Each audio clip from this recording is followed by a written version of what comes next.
And salutations, everybody. Welcome to the best damn movie-related show on the planet Earth, the John Campea Show, coming to you from right here on my YouTube channel. I'm, of course, your host, John Campea, and it is an awesome honor and privilege, as it is every day, to have you, our international friends, gather around as we talk about our favorite things in the world, movies and movie news and all sorts of good things. And ladies and gentlemen, he's our Loki master. You can go to him for all the answers on Loki because he stays up to date with Loki. Ladies and gentlemen, Mr. Robert Meyer Burnett. Robert, how you doing today, sir? Why you got to play me like that? You got to rub it in. You got to rub it in. Like, you know, here I was watching some Akira Kurosawa with Elizabeth for class last night. It's Tuesday. I'm figuring there's nothing I need to watch on Tuesday night. You know, midnight rolls around. I get up this morning. We finish off the movie. It was high and low, by the way. Which is awesome. And then I get on with you, and you ask me if I watch Loki. And I'm like, darn it. What's this midweek madness? I've forgotten about it. John, I feel like a tool. It's a tool, not the band that has a new album out, but I just feel like a tool. It's funny because you and I were talking before the show. We were talking about a couple things, and I said, "So, what did you think of Loki?" And you were like, you just realized you suddenly forgot to watch it. Well, guys. Oh. I hope you guys had a chance to watch Loki either last night, early this morning, whatever it is, or maybe a little bit later today. Just want to remind you guys that, of course, at 4 p.m. Los Angeles time today, at 4 p.m. LA time today, we are going to be doing our Loki Episode 2 open spoiler discussion here on the John Campea YouTube channel. Once again, that is at 4 p.m. LA time. So you guys need to figure out wherever it is, whatever time that is for you guys. And we hope to see you guys there for that. Hey, one other thing I wanted to point out. I was doing some digging the other day, just doing some housekeeping around my podcast feed, Rob. And I realized a couple of days ago, holy crap, like my little audio podcast, which we don't promote very much, is at like 9,900,000 and something thousand. And yesterday, our little podcast feed, which is the audio version of the show, but still a nice little road mark to hit. We hit the John Campea Show podcast, the audio edition, hit 10 million downloads for its lifetime, which, guys, thank you so much for those who subscribe. Now, and again, just want to remind you guys, you know, you can't always be in front of a YouTube screen. Maybe you're driving or you're working out or you're at work or something. Good news, just subscribe to the John Campea Show podcast. You'll get the full audio feed of the show. So go and subscribe to it now. And again, guys, very special thank you to all of you guys who have been subscribed, who have been following the show, who have been downloading it and contributed to us hitting that milestone of 10 million downloads. So thank you guys so much for that. Really, very, very much. I really appreciate that a lot. Okay, guys. This is how today's show is going to go. We've got a bunch of things we're going to talk about. We're going to take the first half of the show and we're going to discuss some predetermined topics. And then we're going to go into the second half of the show and take your live comments and questions. If you want to get in a comment or question to be read on the show, if it's appropriate for the show, because if it's not, we're just going to move past it. Simply use the tip link that's down in the description of this video. Click on it there, or you can enter it in manually at www.streamelements.com/movieblogtv/tip. Once you guys get there, you know, make sure you put in your name, because a lot of people forget to fill in the part where it says your name. And if you're going to send in a tip to support our show and give us a fun topic to talk about, I want to make sure you get a shout out. So try to remember to include your name in that. Okay, guys. With all that down, let's talk about a couple of off the tops. And the first thing we're going to talk about is this. You know, Rob, it made a little bit of a splash when it got announced that Loki was actually going to be airing on Wednesdays. For us in LA, that's Tuesday at midnight, but Wednesdays. Yeah, rub it in. Why you got to rub it in again? Which we were just alluding to. And of course, normally they had been Mandalorian season 1, 2, WandaVision, Falcon and Winter Soldier. They've all been dropping on Fridays or Thursday at midnights for us here in Los Angeles. And we thought, that's interesting. Maybe it's just a one-off for whatever reason. We talked about there was some technical reasons why they did it because of load balances across their servers, about when the peak analytics hit. Not to mention, you know, now that movies are coming back to theaters, you're going to have movies opening up on Fridays. They may not want to make people choose between watching a new episode dropping or going to the movies, all that kind of stuff. Well, Disney has now made it official. Disney Plus has officially, this is coming to us from Variety, shifted their original series release days from Fridays to Wednesdays. It's not just Loki now. Now it's going to be all of them. It says Disney Plus will now start releasing its original series episodes on Wednesdays instead of Fridays, the streamer announced. The news comes on the heels of the launch of the Marvel Studios series Loki on the platform, which has now released 2 episodes on Disney. Do you hear that, Rob? 2 episodes. There are 2 episodes out. Didn't know if you knew that, but the second episode is out. I'm going to give you a hard time. Like that? Come on now. According to an individual with knowledge of the situation, the decision will apply to all scripted, unscripted, and animated series going forward. Disney Plus original movies will continue to be released on Friday. So when Disney Plus is doing an original movie, then they will still release those on Fridays. Kind of Fridays are the movie days, whether it's theatrical or on Disney Plus, and their series are going to be on Wednesdays. You know, Rob, a part of me doesn't like this because, you know, Thursday nights at midnight were just the nights I would do it, blah, blah, blah. But I think a part of it is just because it's not what I was used to, right? I'm just used to it being Thursday night, stay up till midnight, watch it, and then get through Friday. And I think maybe once we adjust to it being on the new days, like obviously for you, today's a great example. It's not what we were used to. You're not used to being it on Tuesday night. Why you got to make me feel bad? I'm saying it's not because you're dumb. It's because it's just not what we're used to. They broke the pattern. So no, I'm dumb. Anyway, I think it'll be okay. Look, if it was up to me, I would keep it Fridays personally, but I get it. There are good practical reasons and technical reasons and logistical reasons to do it on those days. It's clearly worked for them already. Like, obviously, listen, Loki debuted to the biggest numbers they've had for a debut yet, and it was on the new day. So clearly it's not going to affect them negatively putting it on Wednesday. So I'm okay with it. Again, if it was up to me, I'd keep it on Fridays, but I get what they're doing and I'm okay with it. Rob, despite today's troubles, what do you think about them officially moving it all to Wednesdays? Well, look, I think, we get used to it. Yes. I just, for me, it's kind of interesting because it's almost like it's a new comic book day, whether it was Tuesday or Wednesdays, midweek. I like the idea that on Fridays it was Mandalorian mornings, coffee in the Mandalorian. And I like that. I mean, it could have stayed up Thursday night at midnight and watch. I just have to get used to it. It doesn't, on Tuesdays, John, I never think about Tuesdays. Tuesdays is the week is cranking up. I start thinking about the weekend on Wednesday, but Tuesday is kind of a neutral day for me. It just, we're in the middle of the work week, got to get the work done. But now I got to think about, at midnight, Loki's dropping. And then I guess all the rest of the Marvel shows from now on. For whatever reason, that works for them. I just have to remember. Maybe I'll have to put up like Post-it notes on the toilet. It's time for Loki. On the lid so I don't miss out. But until then, I'll just have to remember. Right. And we'll all adjust. Like Spock said in Star Trek II to Dr. McCoy, remember. And we will. We will. I'll remind you next time. Anyway, guys, the question is for you. What do you think about this move by Disney Plus that they're now going to debut all their big series on Wednesdays instead of Fridays and still release Disney Plus original movies on Fridays? Again, not what I would have done, but I think we'll get used to it and it'll be okay. What do you guys think? Jump down into the comment section below and let us know your thoughts. Okay, guys, let's do one more off the top, and that is this. Rob, in the midst of all of the stories regarding the pandemic and the movie industry, from movies getting bumped, theaters shutting down, studios being in trouble, all this kind of stuff, one of the big interesting stories throughout the pandemic was the fate of AMC theaters. AMC theaters, of course, had just before the pandemic broke out, spent a whole ton of money, and they leveraged themselves to the hilt on smart moves, acquiring new theaters, renovating theaters, putting in the leather recliners, replacing projectors, all to enhance, and they spent a ton of money on getting AMC A-List up and running. And just as they spent all their money and were poised to start making money back, the pandemic hit, and they were in more trouble than any other movie theater. They were in more trouble than anybody. There was a lot of questions about whether or not they would even survive. And then, out of nowhere, the meme stock hit.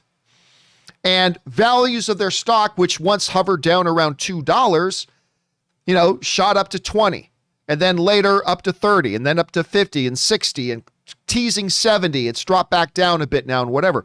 And that allowed AMC theaters to say, hey, our stock is worth how much? Let's reissue some new stock and cash in on this. Rob, I remember an article in Yahoo Finance that proclaimed that AMC theaters in 1.5 days wiped out all of their losses of 2020. All the stuff they lost due to the pandemic, they gained back in 1.5 days because of the meme stock. And as a result, they've also banked a bunch of cash. And Rob, you and I talked about 2 weeks ago, I think, that looked like AMC might try to use some of this new rich cash to expand a little bit. Now, of course, one of the other stories was that in Los Angeles, some very, very iconic theaters, Pacific Grove Theaters, Americana, the ones that Americana owned by the same company, and of course, the ArcLight Cinemas, which were also owned by the same company, that AMC was looking at maybe taking those over. Well, now it looks like they're moving full steam ahead, Rob. It looks like AMC is now, they've gone from the brink of death thanks to a meme stock, and now they're expanding and buying all these big theaters. This comes just from the folks over at Variety who write the following. AMC is close to taking over Pacific Theater locations at 2 popular Los Angeles shopping malls, a source confirmed to Variety on Tuesday. Pacific Theaters, and Rob, you got to understand, guys, these are iconic because a ton of the press screenings that happen at these theaters. They happen at the Americana, they happen at the Pacific, a lot of them at ArcLight as well. But anyway, Pacific Theaters, founded in 1946, announced in April that it would not be reopening its 17 locations as pandemic restrictions loosened. That includes a half dozen Pacific locations and 11 ArcLight locations in Southern California. Now, this is where it gets interesting. Pacific operated the theaters at the Grove Shopping Complex in Fairfax neighborhood, that's right basically in Beverly Hills, and the Americana at Brand and Glendale. On Tuesday, ticketing websites showed 2 new theater locations in the city. The AMC at the Americana 18 and the AMC at the Grove 14. Those locations were later scrubbed from the AMC app and website. So it's like, whoopsie, we accidentally let it out of the bag. So Rob, obviously it's clear they said they were going to try to get these theaters. Obviously, those attempts worked. They were flush with cash after the meme stock that they took advantage of very smartly before the stock comes back down. And it now looks like they're expanding operations and they're taking over some of the biggest. Now, there's nothing in here, Rob, about the ArcLight and the Cinema Dome. But in a previous statement, AM did say that they were specifically targeting that theater as well. Rob, it now looks like it's kind of concrete. How do you feel about AMC theaters using their current position and expanding into these theaters that are now sitting empty? Well, I'm a big fan of both the Americana and the Grove. I mean, I can't tell you how many movies. I used to live over by the Grove. I can't tell you how many movies I've seen there. I really like both of those facilities. I mean, they're ultimately not like the ArcLight. They weren't premium theaters, but they're very, very good theaters. And I like the auditoriums in both. They're pretty big and spacious, and they've got great projection and sound. And if maybe AMC would even upgrade one to a Dolby Cinema, I'd be all for that. I think that great. Those are anchor. Those both of those theaters are in the middle of these outdoor malls. Great places to go hang out. I love going to both venues and having a nice meal and then going to see a movie. It's the Americana is close to where we live, so it's a venue that we would go to see movies at. And now it's back, and I'm pleased as punch, John. Pleased as punch. Now, hello, ArcLight. Somebody. Step in, ArcLight Pasadena. It's 5 minutes from my house. Let's go, man. Come on, what's up? Well, that seems to be the next logical thing because it seems like if they're already closing deals on these other movie theaters, but it is crazy, Rob, when you stop to think about it, about how much that meme stock turned everything around for AMC because they were going the way of the dinosaur. I mean, things were not looking good. And it wasn't really their fault. I mean, they spent all their money and everything, but on good things that was going to make them money. And then all of a sudden their theaters had to shut down. And now all of a sudden they're flush with cash. They're buying up new theaters. It's an interesting time. Question is for you guys. What do you make of this? Maybe you're not even anywhere near the LA area and it doesn't matter to you at all. Maybe you're like just somebody who's really big into the theaters and this is interesting. Whatever it is, what do you guys think? Jump down into the comment section below and let us know your thoughts. Okay, guys. With that down, let's now get into our main topics today. And how do we select our main topics here on the John Campea Show? Well, it's really simple. You see, you guys come up with our main topics. Whenever you come across a big topic, issue, or story that you think we should have as a main topic here on the John Campea Show, just go anytime 24/7 over to www.thejohncampeashow.com/contact. Once you guys get there, you're going to see a form. Fill it out with your topic or question. It's absolutely free. Hit submit, and then maybe, just maybe, you might see your submission featured as a main topic here on the John Campea Show. With that down, let's talk about main topic number 1. And our first main topic today gets submitted to us by Max Lincoln, who writes, "Greetings from Chile, John and crew. Thanks for all your work. 2 days ago, Warner Brothers re-released a Man of Steel trailer, but now in 4K, and it was as beautiful as back in 2013. But it reminded me probably of the most wrong of their decisions, not making a proper, true Man of Steel sequel. It's been 8 years, and we all have heard." And we all have heard any kind of gossip about it. But what's the truth here? What does it really take for them to make a Man of Steel 2? Thanks, and bring on the filthy. All right, thanks a lot for sending that in, man. And yeah, listen, the discussions and talk and speculation and rumors about a Man of Steel 2 have been going around ever since the first Man of Steel. They have intensified a little bit recently with the news that Warner Brothers is making a new Superman. It's obviously going to be in a separate universe, much like Robert Pattinson's Batman, that is being produced by J.J. Abrams, which has only intensified the discussions about, whatever happened with Man of Steel 2. Now, look, everybody knows how I feel about Man of Steel. To me, I think it's one of the greatest comic book movies ever made. I think it is absolutely the most underrated comic book movie ever made, easily. It's one of these films that, to me, gets better and better with every viewing.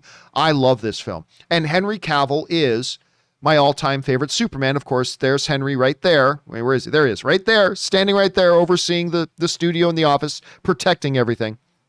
He's my all-time favorite. So, obviously, I have a certain take on the idea of a Man of Steel 2. I would kill to have a Man of Steel 2. I would love a Man of Steel 2. But in asking the question, is this the dumbest decision that Warner Brothers ever made, not making a Man of Steel 2? As a massive fan of the movie, no, it wasn't a dumb decision not to make a Man of Steel 2. Look, the reality is this. We as fans sometimes need to step out of our shoes as fans and try to put ourselves in the shoes of the people who actually have the responsibility to make these massive hundreds of millions, if not billion-dollar decisions, and what works and doesn't work. The fact of the matter is, half the critics hated Man of Steel, and half the audience hated it. Rob, I can't, to this day, I can't put out, like I put out a tweet the other day that was like, it marked the 8th, I think it was the 8th anniversary of Man of Steel coming out. I said, I took this picture 8 years ago today when I was walking into the theater to watch Man of Steel, right? I can't mention Man of Steel without getting flooded with, Man of Steel sucks! Man of Steel sucks! And that's cool. Everybody's entitled to their opinion. Nothing wrong with that. It's totally good. But the reality is, it, number one, underperformed financially. It did pretty well. Like, it made north of $600 million. But in an environment, Rob, where comic book movies had started to crank in $1 billion, and you are the granddaddy of all superheroes, and you get totally mixed reactions from the audience and the studio, and you only make about $600 million, that was seen as a big disappointment. The reality is, Rob, forget that it was a Superman movie. A movie that you put out that you believe had billion-dollar potential, forget that it was Superman, just a movie, Movie X, that your studio believed had billion-dollar potential, you put it out, it was hated by half the audience and half the critics, and made almost just half of what you thought the potential was. Do you rush ahead then and make a sequel to that movie? The answer is probably not. And then they put out Batman versus Superman, which was a movie that I like quite a bit. But let's face it, a movie called Batman versus Superman had the potential to not be a $1 billion film. That was a movie that should have had the potential to be a $2 billion film. It was absolutely a movie that should have made $1 billion in its sleep. In its absolute sleep, that movie should have made $1 billion. Easy, without doing anything, without a trailer. Any movie called Batman versus Superman should have made $1 billion. It should have had the potential of being a $2 billion movie. And it made, well, in the neighborhood of what, 800 million? Something around that? Yeah. And again, very mixed reception from audiences, very mixed receptions from fans. And what at the centerpiece of that was, again, Henry Cavill, who I loved in it, but a lot of people didn't.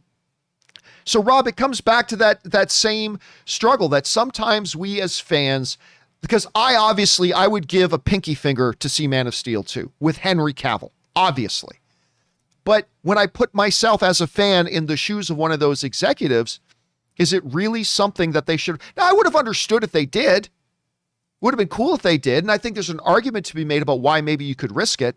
But honestly, I don't blame them for not doing it, because look at the results they've had already. So I don't know, Rob, 2 ways I want you to address this. One as a fan, one as a studio executive. As a fan and as a studio executive, is not doing Man of Steel 2 one of the dumbest decisions Warner Brothers ever made?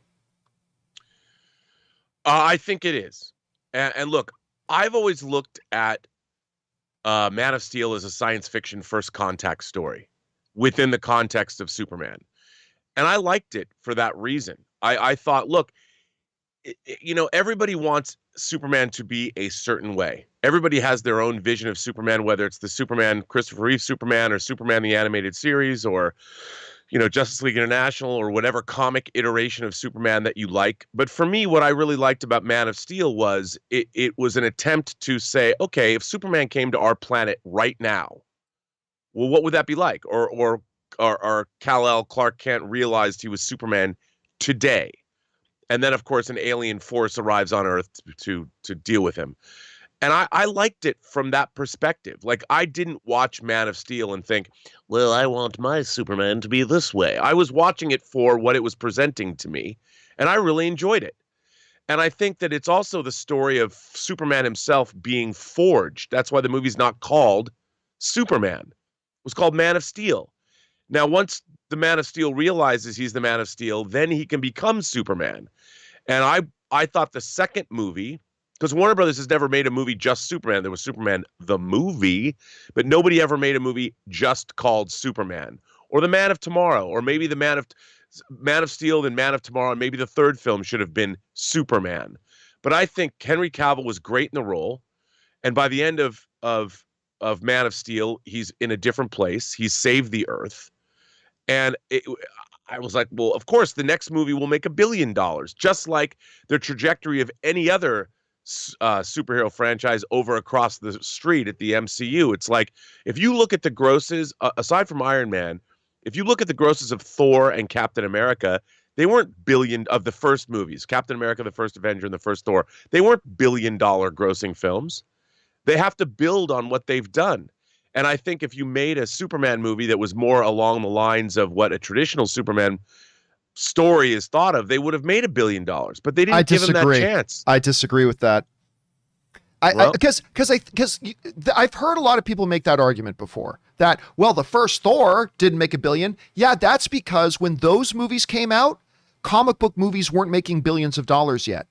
They were literally developing the genre. By the time Man of Steel came around, the MCU had done all the work. They had laid all the groundwork, and they had elevated the comic book genre to the place that comic book movies can make $1 billion.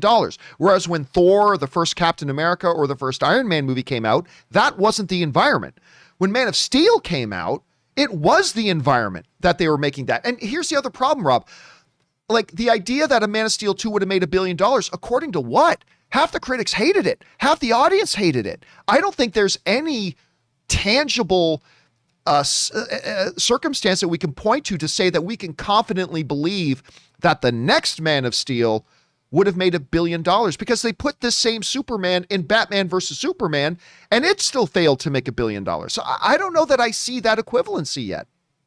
Well, I mean, look, the Spider-Man movies, Spider-Man 2 and Spider-Man 3, Raimi's Spider-Man movies made almost 800 million, and then Spider-Man 2, Spider-Man 3 made over 800 million.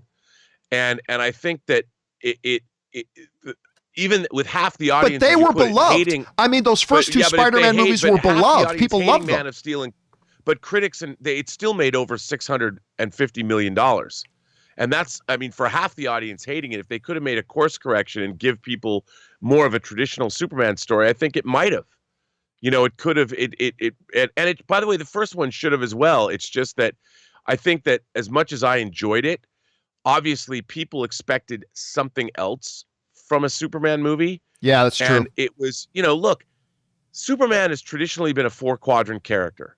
All people of all ages love Superman. Man of Steel was very much directed at a certain kind of crowd.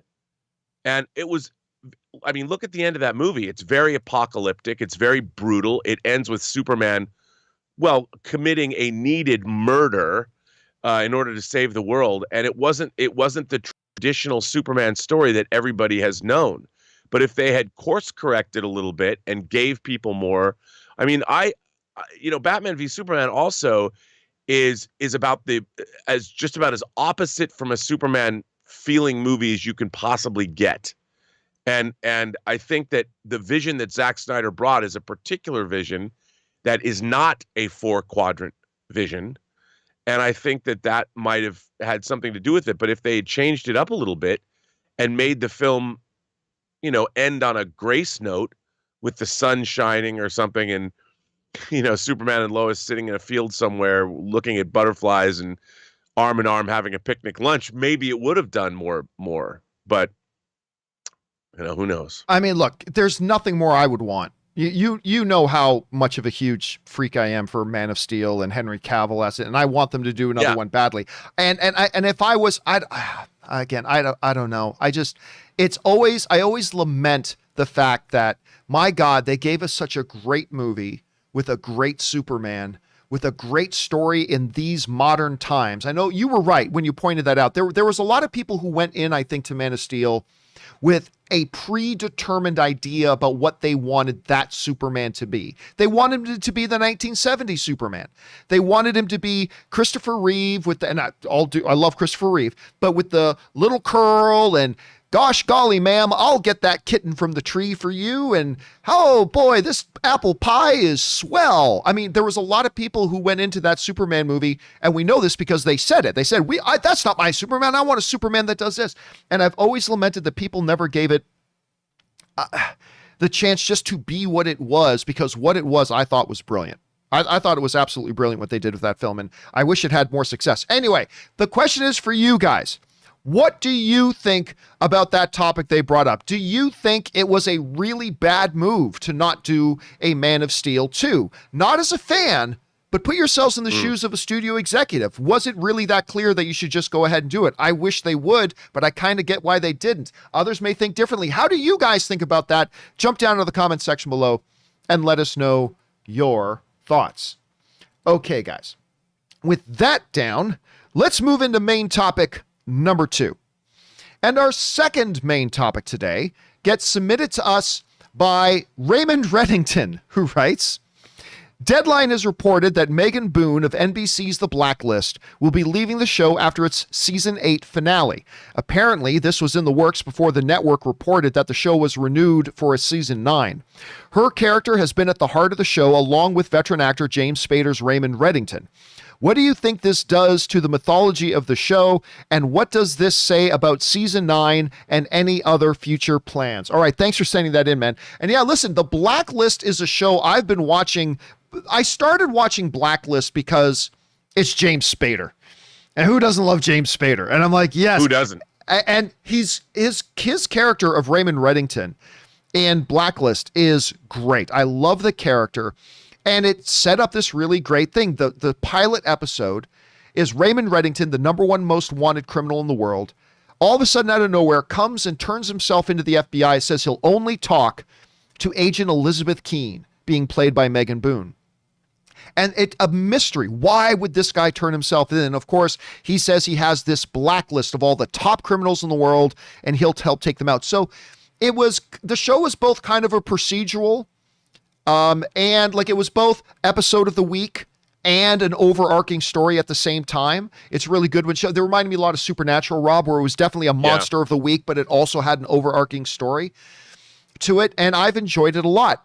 But I have heard from network executives for a while that Megan Boone, who is the star of that alongside of the Reddington character, her character Liz is the main character along with Raymond Reddington, that she's wanted out. Not because she isn't happy with the show, but that because, you film however many, what do they do? 20 episodes or 18 episodes? They do a lot of episodes. They do a lot. You do that many episodes for 8 seasons.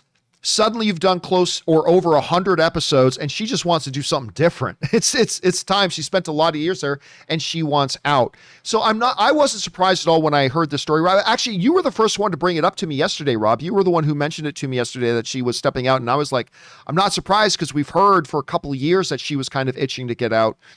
So the question is, can the show go forward without her?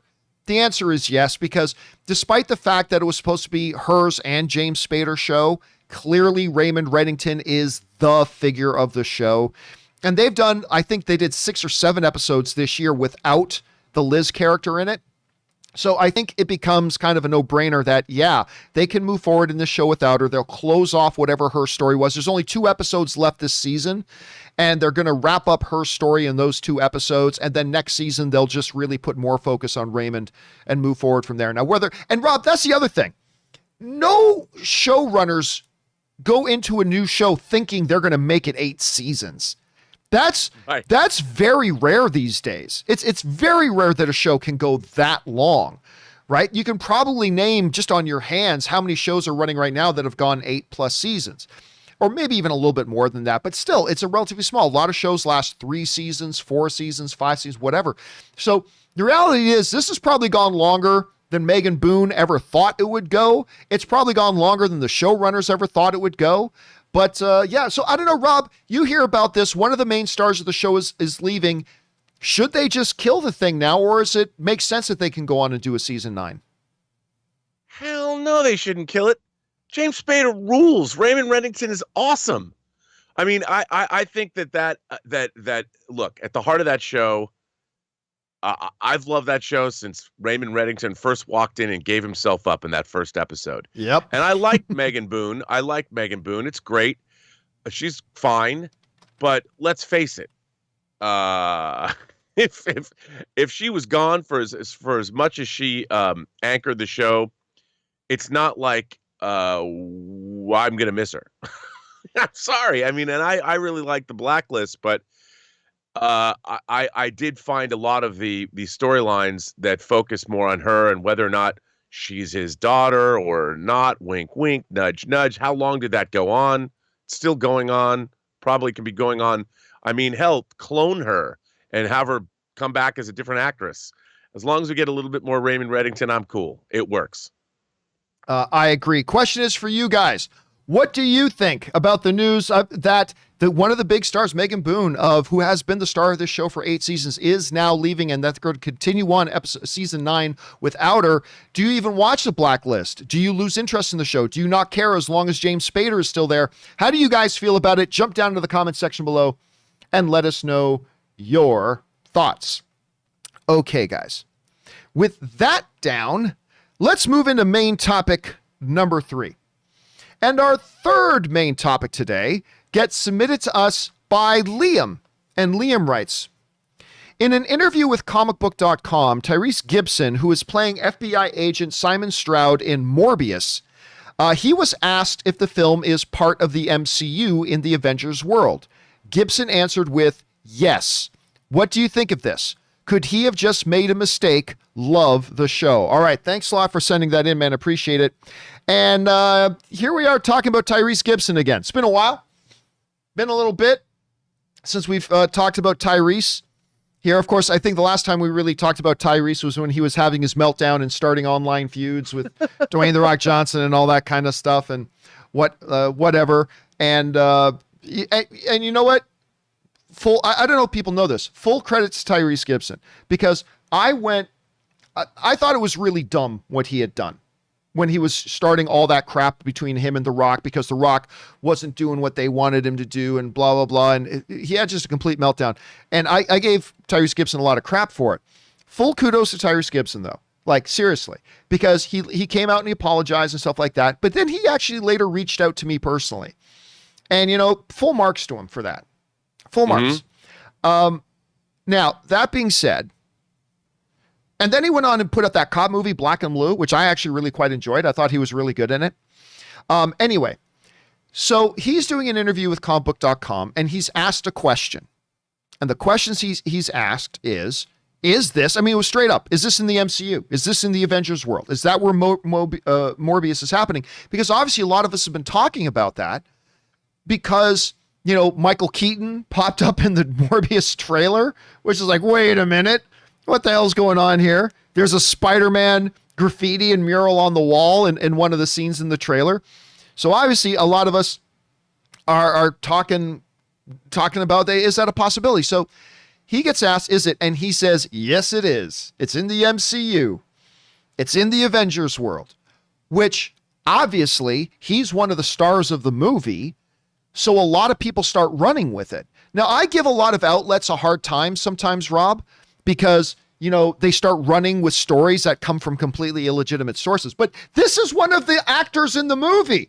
This is one of the stars of the movie saying, yes, it's in the MCU. It's in the Avengers world. So a lot of people start running with that. Understandably so. Right. I totally get it. The problem is that Sony seems to disagree with them. Because I first caught this over at IGN, who says that Sony reps were reached. And they said, we don't know what Tyrese is talking about. This movie is not in the Avengers MCU. This is firmly planted in our Sony, they didn't use the term Spider-Verse, but this is firmly planted in our universe, our movie. I think he also said that the movie was moving dates to like October of 2022. And I think they said that's not true either and stuff like this. So, look, there's a couple of possibilities here. Because, look, is Tyrese stupid? Does he not understand the difference between the MCU and Sony? I don't think he's stupid. Is Tyrese drastically uninformed about a movie he's in? I doubt that. I don't think he's drastically uninformed. So I don't think either of those two possibilities are on the table. Number one, if you're in a movie like Morbius, if a reporter asks you a question like, hey, can you give us some big spoiler? Say, hey, I can't talk about that. Don't answer the question. If somebody asks you, hey, does Thanos snap his fingers at the end of Infinity War and snap everybody away? Don't say yes. Just say, I can't talk about that. Say, man, I'd love to talk more, but Marvel's got us on a tight leash, man. They got the snipers all over the place. Make a joke about it, whatever. You don't answer it. Anyway, so he answers, yes, it is. So I think there's two possibilities here. One of which is not that he's stupid. I don't think that's the case. I think either possibility number one is that he didn't really think about the question. A lot of times, interviewers throw questions at some of these celebrities really quick and their mind just goes on autopilot. And maybe sometimes they raffle off an answer that maybe isn't completely accurate, right? So I honestly think there is a very strong possibility here. Tyrese probably just didn't really process the question that was being asked. You know what I mean? Or didn't really understand the ramifications or the scope of the question that was being thrown at him. Because you remember, these guys can sometimes do 30 or 40 of these interviews a day, right? So there's that. Another possibility here is that Sony is misdirecting. Now, 9 out of 10,000 times, 9,999 times, when a studio says something, it's not a misdirect. But every once in a blue moon, it is. So, Rob, I don't know about you, but when I see this, that Tyrese is saying that this movie is in the Avengers MCU, and then Sony saying, no, it's not. I think there are two possibilities. One, he just kind of answered it. He didn't really sit and process the question. These guys do, like I said, 30, 40 interviews a day. Sometimes your head just goes on autopilot, and it probably means nothing. Another possibility is maybe Sony is giving some misdirect. It's like Tyrese said, what? That stupid son of a bitch. No, we don't know what Tyrese is talking about. Of course it's not in the MCU. I don't know. To me, it seems like it's one of those two things. Rob, you look at this situation. Is it one of those two things? Can you think of some other possible explanations to why one of the stars of the movie it's saying it's in the Avengers MCU and then Sony's coming out and saying, no, it's not? Is there a third option here? And if it is just one of those two, which one do you lean towards? What do you think's going on? Well, here's the thing. I know this is going to be a shock to some people, but actors who are on your favorite genre TV shows or star in your favorite genre movies do not necessarily have a working knowledge of the vast mythology of the shows and movies that they're actually in. Very I know true. it seems strange, but it's like, I know from working on the Star Trek The Next Generation documentaries, if I were to ask, say, Brent Spiner about the whole history of Noonien Sung's android creations, could he rattle off a litany of that history? The answer is, I doubt it. Because he's an actor, he's not coming at it from a fan perspective. And I think that when you're acting in a Marvel movie, as an actor, the actors aren't going, well, I'm in the Spider-Verse or I'm in the actual MCU. They're working on Marvel movies, and I think that a lot of the time they might not make that delineation. But so maybe Tyrese spoke too soon, or maybe in his mind, well, yeah, of course it's a Marvel film. It's Morbius is a Spider-Man villain. Of course I'm in the Marvel universe. On the other hand, maybe he knows something about the multiverse that we don't know. Maybe they've tied all this stuff after, because this movie's coming out after No Way Home. So, although I would imagine that he just spoke, in his mind, of course it's a Marvel movie. I don't think there was a lot of what's the word, John?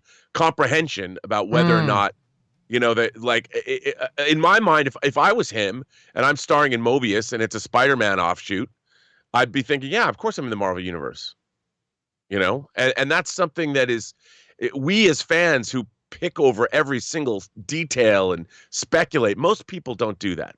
We do that. But I know it might be hard to believe, but the actors are thinking about their lines and their characters. Okay, I'm playing an FBI agent.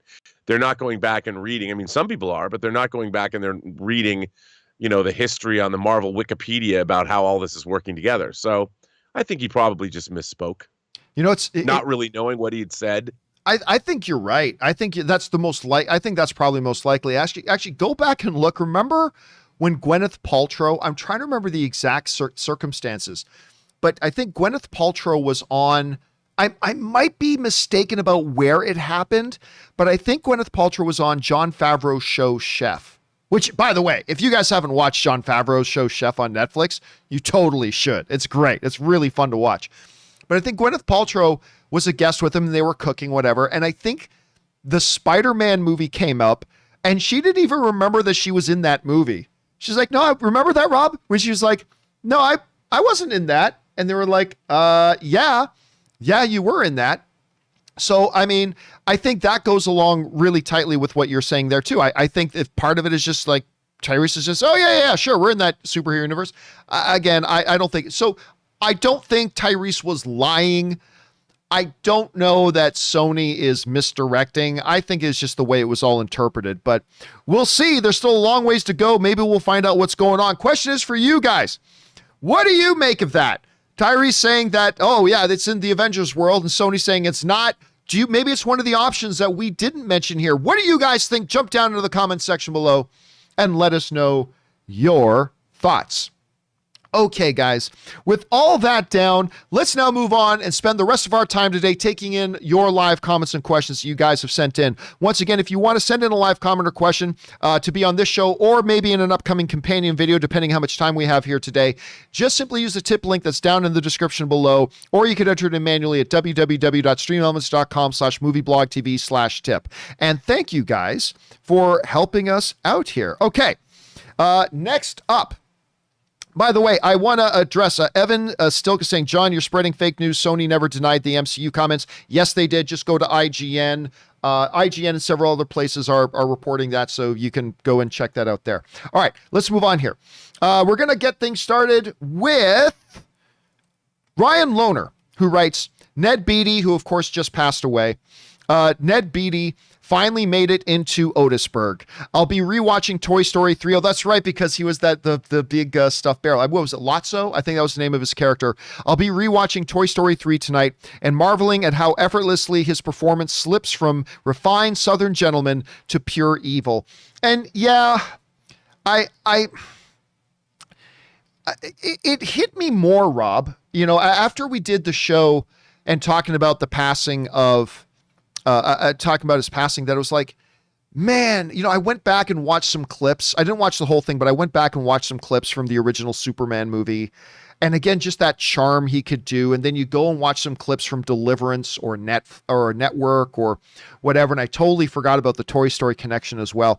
He was a really special kind of performer. And he really was a chameleon. Like, he really could play just about any kind of a role.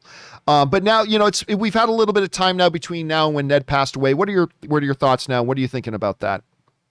Well, an incredible legacy there.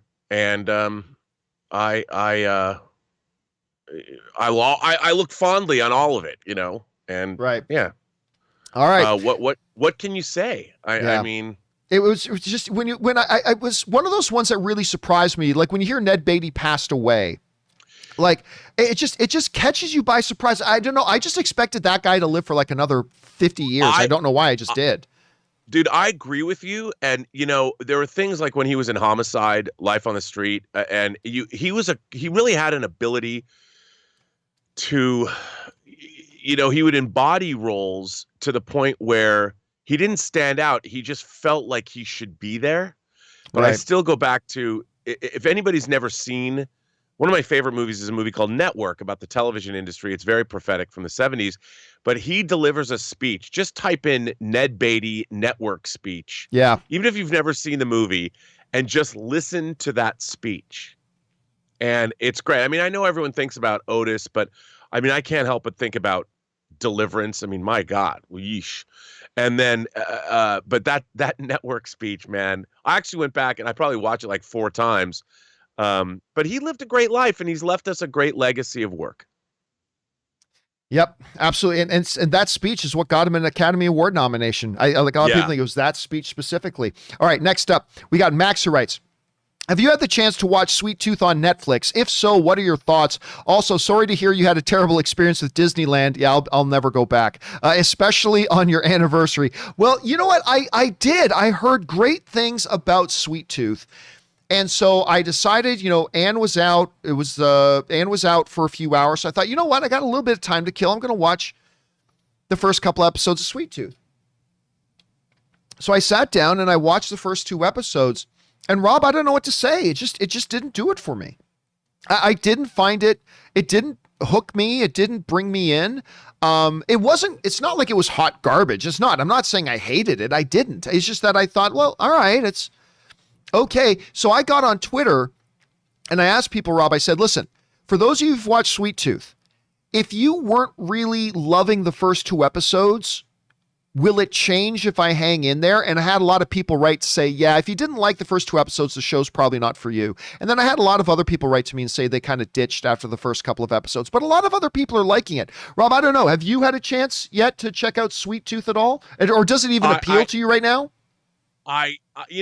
There's something about it that does kind of appeal to me. I haven't watched it yet, but I'm going to try it.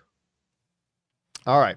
Next up, we've got Ahmed Z writes, sorry to hear about your Disney park experience. Sounds really appalling from their end. I hope they heard/hear your intro to today's video. This was, of course, yesterday. Somehow make it up to you. And also, is it possible they are using bots to get those virtual lines that quick? Yeah, first of all, no, Disney is not going to make it up to me, because Disney doesn't give a shit about some nobody in his in his spare bedroom doing YouTube videos, whining and complaining about Disneyland. They don't care. They don't give a crap. So no, the Disney is not going to make it up to me. And there's really nothing they can do to make it up. It's done. It's gone. It's happened. It's whatever. But I don't know how, like, there can't be some element of bots being involved. Because Rob, they've got this system where it's like, okay, at 7 a.m., you got to use your app to get in a virtual queue. Okay. 6:59, I'm refreshing. It hits 7 and boom. Okay, yeah, it's open. All right. And it instantly says the entire day's booked. It's booked in like 3 seconds. Whole thing was booked. And it's like, so I got to imagine there has to be some kind of bot system, whether it's Disney's. I'm not blaming Disney for that, but whether it's Disney or whether it's somebody else that Disneyland is susceptible to bot interference like that. I'm not sure, but yeah, it was too bad because Ann and I have been annual pass holders at Disneyland for 7 years. We've loved going to Disneyland, but yeah, I'm not going back there again. You know what, Rob? Ann and I had such a bad experience. We're like, we need to cleanse our palate. Let's go to Vegas this weekend. So Ann and I are going to Vegas this weekend, and we were talking last night. So you know what? Yeah, Disneyland's great. We always have a better time in Vegas, and it's cheaper to go to Vegas. So yeah, we're done. We're just going to go to Vegas when we want to have a good time out anyway. But I have been told by a lot of people, Rob, that Disney World in Orlando is a much better experience. I've been told that. I've never been, but I've been told by a number of people that that's a better experience. So hopefully at one point, maybe I'll get out down to Orlando and I'll try out Disney World down there. All right. DJ Potato Skin writes, great discussion on Movie Pass today. Of course, that was the other day. AMC had it right from the jump. My question is, in the Highlander remake, how cool would it be to cast Christopher Lambert, or Lambert? I said Lambert for a long time. I was corrected. It's Christopher Lambert as the mentor Juan Sanchez Ramirez. I think it's a no-brainer. Thoughts, John? No, I actually don't think it's a good idea. I get it. It's novel. But it just reeks of novelty. Is Christopher Lambert, like, forget that he was Connor McLeod in the first Highlander. Is Christopher Lambert actually the best actor to play Ramirez? No, he's not. Not by a mile. So do you sacrifice the quality of your movie just to put in that novelty? And my guess is no. So I would actually, personally, DJ Potato Skin, I think it would be a bad idea. I mean, it's cool to think about that, but really, is he really the best guy to play Ramirez? Obviously, he's not. So I would rather them focus on getting the absolute best fit actor for that part and make the movie as good as possible, rather than relying on a novelty and overall lowering the quality of the film. All right, next up. Ray Studios writes, theory. Spider-Man and Doctor Strange defeat the villains in No Way Home. It will end with questions. Spidey and Strange will realize there's a bigger threat coming. Then both of them and Wanda will team up to go fight the bigger threat in Multiverse of Madness. Rob, what do you think about that theory? That it's gonna be them, and at the end of it, there's gonna be the three of them teaming up and heading off to face the bigger challenge. What do you think? That would make the Multiverse of Madness a very expensive proposition. I don't know. I don't think that's going to happen. No, I don't think so either. But I mean, hey, you know what? It might be cool though. Yeah, I mean, a lot of people would get excited if they saw that, but yeah, I don't think that's what they're going to do. But hey, listen, Ray Studios, let's keep our eyes open for it. If that is indeed what happens, you can remind us that you called it on June 16th. You can remind us of that. All right, next up. Ray Studios also writes, another theory. After Strange, Spidey and Wanda defeat the villains in the Multiverse of Madness, Wanda will stay at the Sanctum with Strange so that she can be properly trained to use her powers, and the events in the movie will merge the Sonyverse with the MCU. Again, that's very grand, but actually, Rob, correct me if I'm wrong here, but to the best of my knowledge, why I almost call him Tom Hiddleston. Who's our new Spider-Man? I almost said Tom Hardy. Tom Holland? Tom Holland. I almost said Tom. I said Tom Hiddleston, Tom Hardy, Tom Holland. It's all Tom H's. The whole thing is Tom H's. I believe he is not going to be in Doctor Strange, the Multiverse of Madness. I believe, or wait a minute. No. I take that back, because he's got one movie left in his contract to star as Spider-Man, and that's Spider-Man No Way Home. But then I believe there is still one more appearance left in his contract, which means he could appear in Doctor Strange in the Multiverse of Madness. That's right. At least, unless I'm not remembering that correctly, I think that's how it is. So it's possible he's there, but I don't think Doctor Strange 2 is going to be Doctor Strange, Spider-Man, Wanda, the movie. I don't think it's going to be that. So, I mean, it's possible it could go that way. But I don't see it going that way, Ray. But then again, your theory is every bit as good as any theory I've got right now. So let's see what happens. All right, next up. BK Dan writes, John, what about the show 7 Days from 98, starring Jonathan LaPaglia and Frank Parker? Should the TVA have jumped in to correct the fixing of the timeline?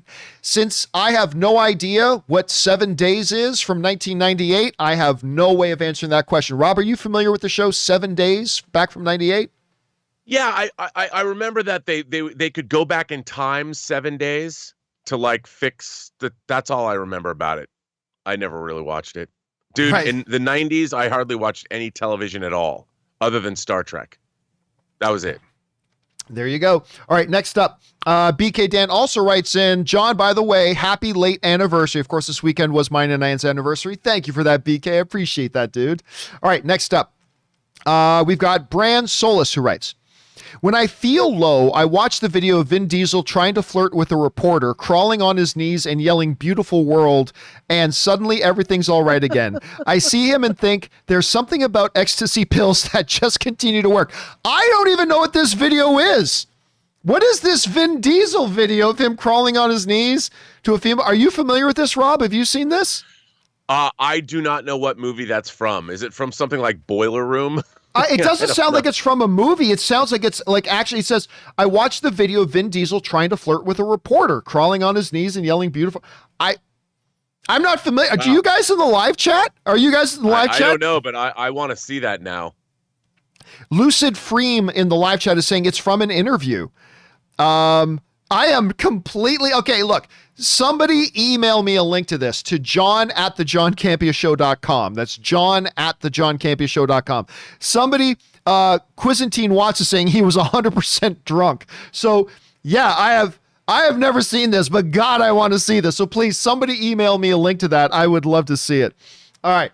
Thanks for that, Brand. All right, next up, Marisian writes, hey, John, here in the Netherlands, we have Pathé Unlimited since 2005. There's no limit to how many movies you can see per day or month. Gold version includes 3D, Dolby, IMAX. After a long lockdown, they reopened 2 weeks ago. So grateful to be back in the cinema. That is awesome. I'm so glad you guys are able to go back to the movies again. And Rob, it highlights the fact again, back when MoviePass was still holding on, like they were still trying to stay alive, they're like, we pioneered the movie membership thing. And it's like, shut the F up. No, you did not. Cineworld was doing it a good 10 years before you were doing it. And I was not familiar with Pathé Unlimited, but apparently they've been doing it in the Netherlands for 15 years, since 2005. So, I mean, this is thing. And by the way, Rob, I think we mentioned this before, but when I was still working with AMC, and, I would fly down to Kansas to the big AMC campus a couple times a year. But I remember this was years before, MoviePass as well. But AMC was already working on A-List like 7 years before they ever launched it. Like they were doing studies and research and planning to do a movie membership program years before they launched it. So yeah, that whole crap that MoviePass tried to pass off that we're the ones who pioneered this. No, you did not. No, you did not. And in the words of Jack Nicholson from the Batman movie, I'm glad you're dead. I'm glad MoviePass is dead. All right, next up. Blake writes, speaking of MoviePass, my partner and I got MoviePass in 2013 in Los Angeles. Their prices were ranging between $35 and $45. The customer service was great, and they were in talks with AMC. Why does the MoviePass narrative only start when the company was sold to a shady company? Okay, so that's a great question, Rob, because yes, before MoviePass was $9.99 a month, $10 a month, they were already up and running, but their prices, I know in Los Angeles, I was paying $45 a month for it. because I signed up for MoviePass before they ever the big price drop. Yeah. Because while that's expensive, that was a business model that could work.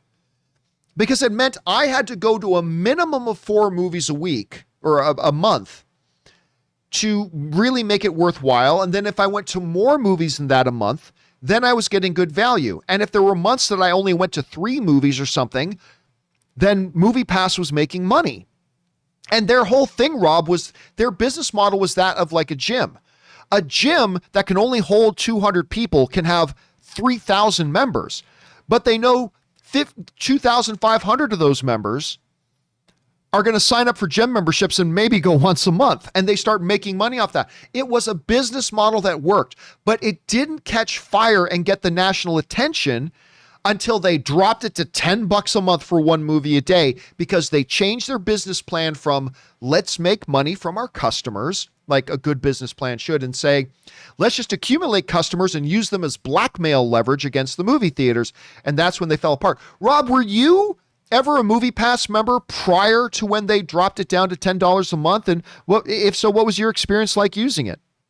Well, I got in really early on MoviePass, and at first I thought it was great.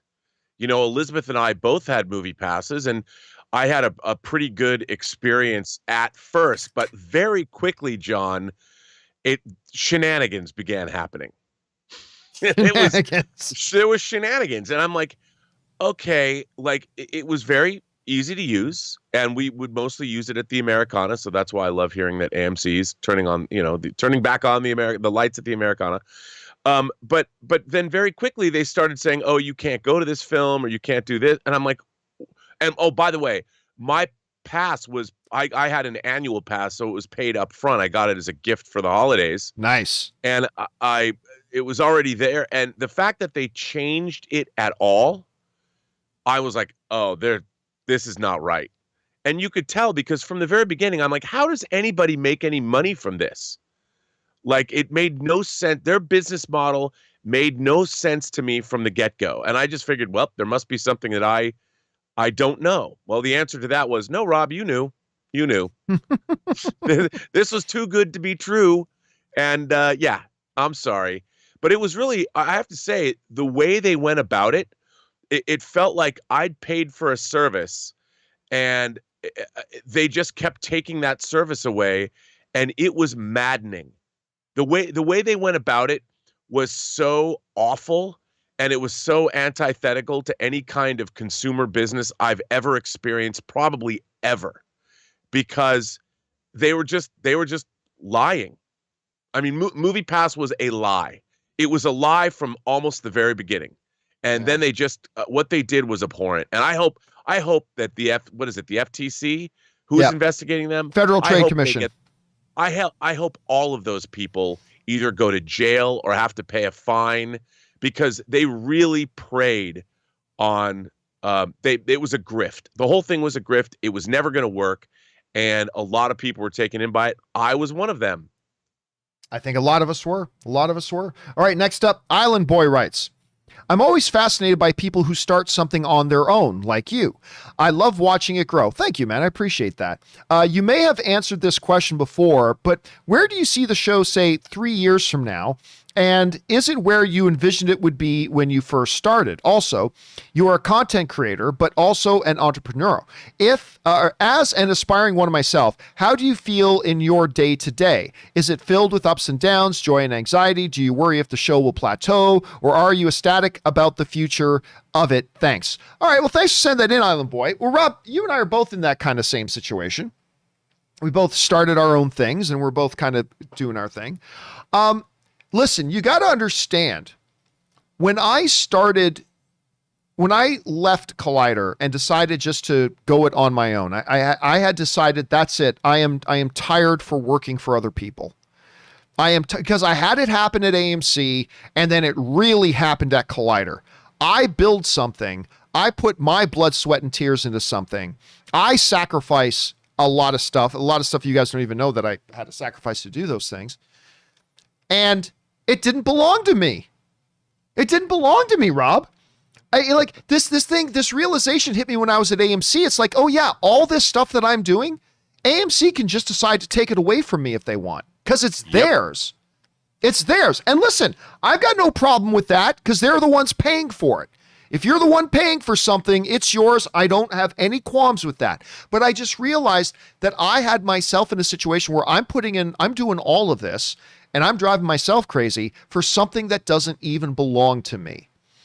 And then, when I was given the opportunity to keep everything alive and keep the team together and do all that stuff, and I moved it all over to Collider and we built that thing over there, again, I just started realizing, listen, Mark Fernandez, who was kind of the guy in charge of everything that was Collider related when it was still at Complex and everything.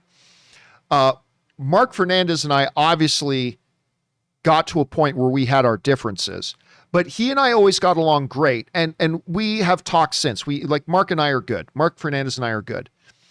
But I just remembered that when Mark really became hands-on, I started realizing, when I started seeing decisions being made that I knew were going to make the whole operation be in trouble, and there was nothing I could do about it. This thing that I had built and that I had put all that time in. And so when it came time for me to leave Collider, I just realized I don't want to work for other people anymore. If I'm going to build something, I want it to be something that's mine. If I'm going to sacrifice for something, I want it to be for something that I'm in control of. And if it fails, that's on me. If it succeeds, it's on me. But Rob, you and I have had this conversation. When I first launched doing my own channel, I talked to, and my goal was just to make $200 a month. If I could make $200 a month, I would be happy. And, I just kind of hoped that I would get to a point where I could legitimately just earn a living and I could pay my bills. And if I could do that, I would be happy and all that kind of stuff. Now, obviously, this channel has grown way more than I thought it would. We're at a point now that is beyond what I ever thought we would be. So where do I hope it is in like 3 years? What I really want to do is, and we kind of started with my documentary, Movie Trailers, A Love Story. I would love to start taking my company. By the way, the name of my company is Carson Drive Media. That's the name of my company. Rob, I've always mispronounced the name of your company. How do you pronounce it? Because it's from the movie. It's the Ludovico Technique. That's it, Ludovico. That's it. I've had since 2002, and that is the process in A Clockwork Orange where they use drugs and movies to shape your behavior. Right, and I always remember that is like one of the most interesting choices of names. I always, because you never forget, it's a great name for a company. So the name of my company is Carson Drive Media, and so the company became the base of which I produced my Movie Trailers, A Love Story, which did way better than I thought it would. And thank you to everybody who supported it and continues to support it. Go find Movie Trailers, A Love Story on Amazon now. Go watch it. But I want to continue doing that. I want to continue to make other things as well. I want to be able to continue to do the John Campea Show as kind of the foundation of what it is we do. But I also want to get involved with other things, and not things that I necessarily have to direct. As a matter of fact, I'm talking to a filmmaker right now about me working with them and producing for them as they make, they've got a great project. I'll tell you guys about it sometime, but they've got a great project that they're working on. And I'm kind of excited about getting involved with it, to be honest with you. And then I could see myself doing that because, Rob, I had discussions with you. I remember you and I having lunch and I was telling you, I've got this dream where, yeah, I like directing as well, sure. But what I really want to do is produce. That's what I really want to do. I'm not really a director at heart. I'm more of a producer. God bless you for saying so. You're not a director at heart. I'm not a director at heart. I'm a producer at heart. And what I want to do is like have other people come to me with ideas and then me be able to help them bring those to fruition and have Carson Drive Media, my company, doing that. So where do I see myself in 3 years? Hopefully, and I don't have delusions of grandeur. I have very modest hopes that in 3 years, the John Campea Show will still be running and will still be the foundation of everything that we do. But also, I hope to have 2 or 3 other projects under my belt as a producer, helping other filmmakers get things put together and stuff like that. So that's kind of where I'm at. Rob, you have done very much in the same boat as me. You've started your own thing. You work for yourself. Where do you hope to be like 3 years from now? Well, that's a good question. I mean, obviously, I still want to produce, original content. Having Tango Shalom now in theaters and in on the festival circuit, and then working on Dota Dragon's Blood. But the reason that I love doing my channel is it fuels my continued fandom and love for all this stuff. Because when you're trying to make movies and television, John, it's a very difficult process. It's like banging your head against a wall again and again and again. And as I got older, building a community on YouTube of like-minded people. Some people are fans. I've met a lot of professionals. It's really been inspiring to me. So I'd like to continue to grow my channel, but at the same time, use my channel to both inform my outside work in the entertainment business. I see it as a very symbiotic thing. And I would really love, my dream would be to produce low-budget films and have the audience actually be the studio. Like, get our audience to say, help fund, and then they would be an active participant in making low-budget movies, and use the YouTube audience to sort of create something like a Blumhouse thing. But what if I had 3 scripts that I wanted to produce, and instead of selling subscriptions or having subscriptions just to my channel, people would subscribe and they'd actually get to watch a movie being made from its very inception to its very release.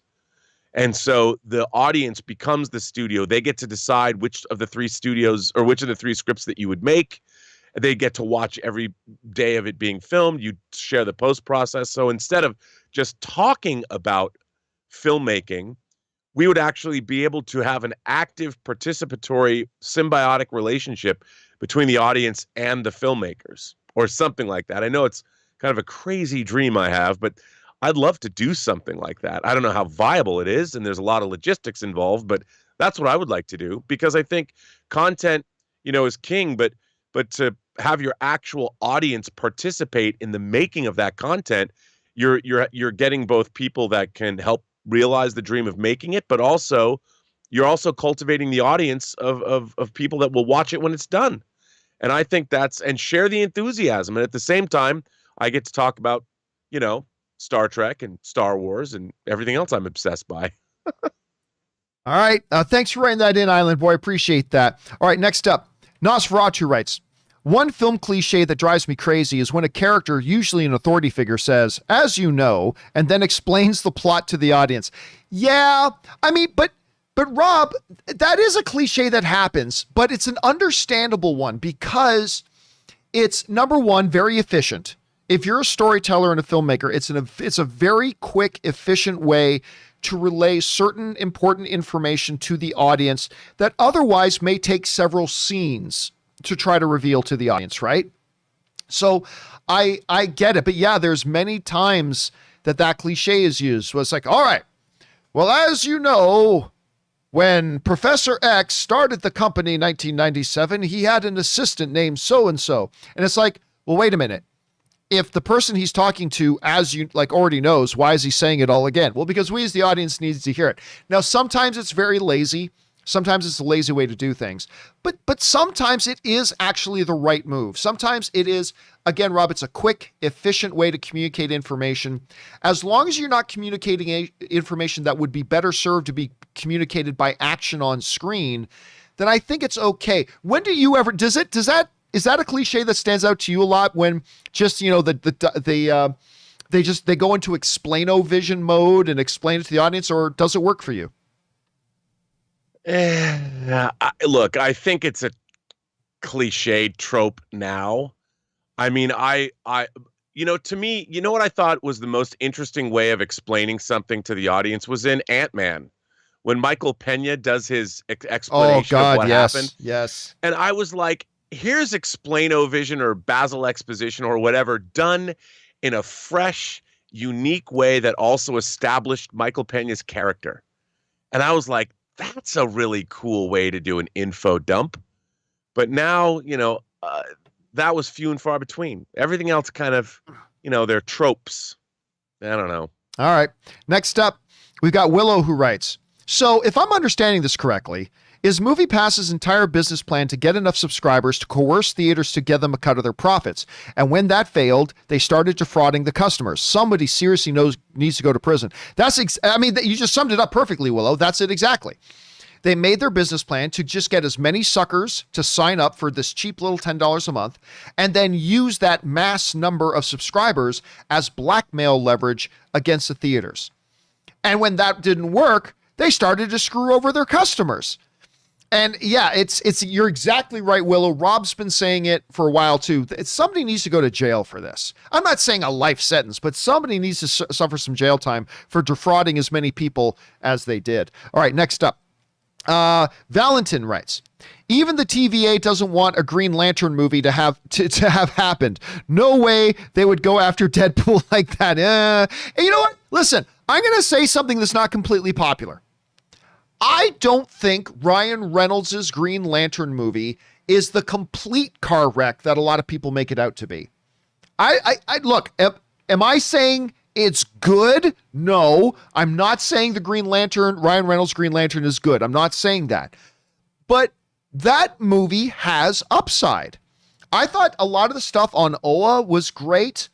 I personally, like, everybody makes fun of the CGI suit, but I'll tell you what, I actually thought it worked. I thought it was a kind of a cool look, and it kind of explained how certain things could happen in that universe. Was there a lot of bad in that movie? Yes. I like the way Paul Gibson says it's watchable. I find on a bad day, Green Lantern's on, I'm watching. I mean, again, I'm not sitting here saying it's a good movie. I'm not sitting here saying people need to give it another chance. I'm not saying that. I just don't find it to be the steaming pile of crap that a lot of people, including Ryan Reynolds himself, often makes it out to be. I actually think there's some redeemable things about it, but that's just me. All right, next up. Alan writes, hey, John, one of two.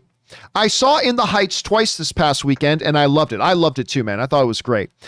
You have said that the trailers and marketing weren't very good, but I disagree. I thought the trailers gave us all the feeling and message of the movie very well, and I got exactly what was promised. It's a story about family with plenty of heart and plenty of great music.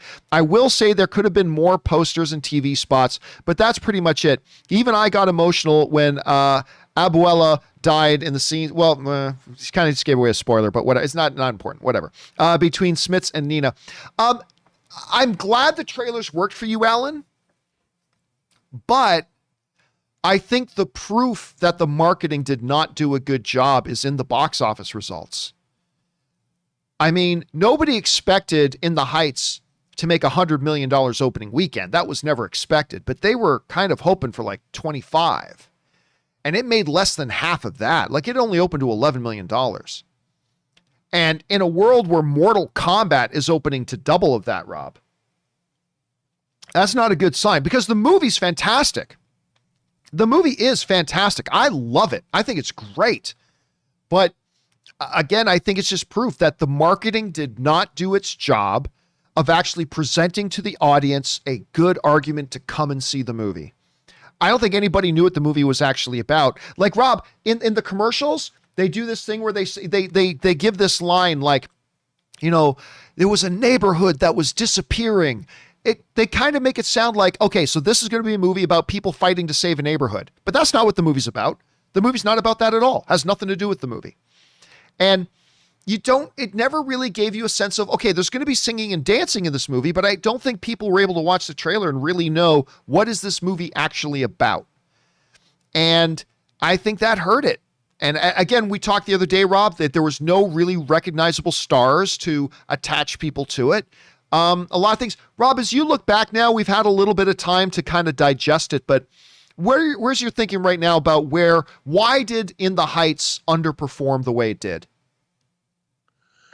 Look, I really believe that it was a case of marketing. I guess I did see some trailers. I even watched the first 8 minutes of the movie online, and I was like, this is terrific.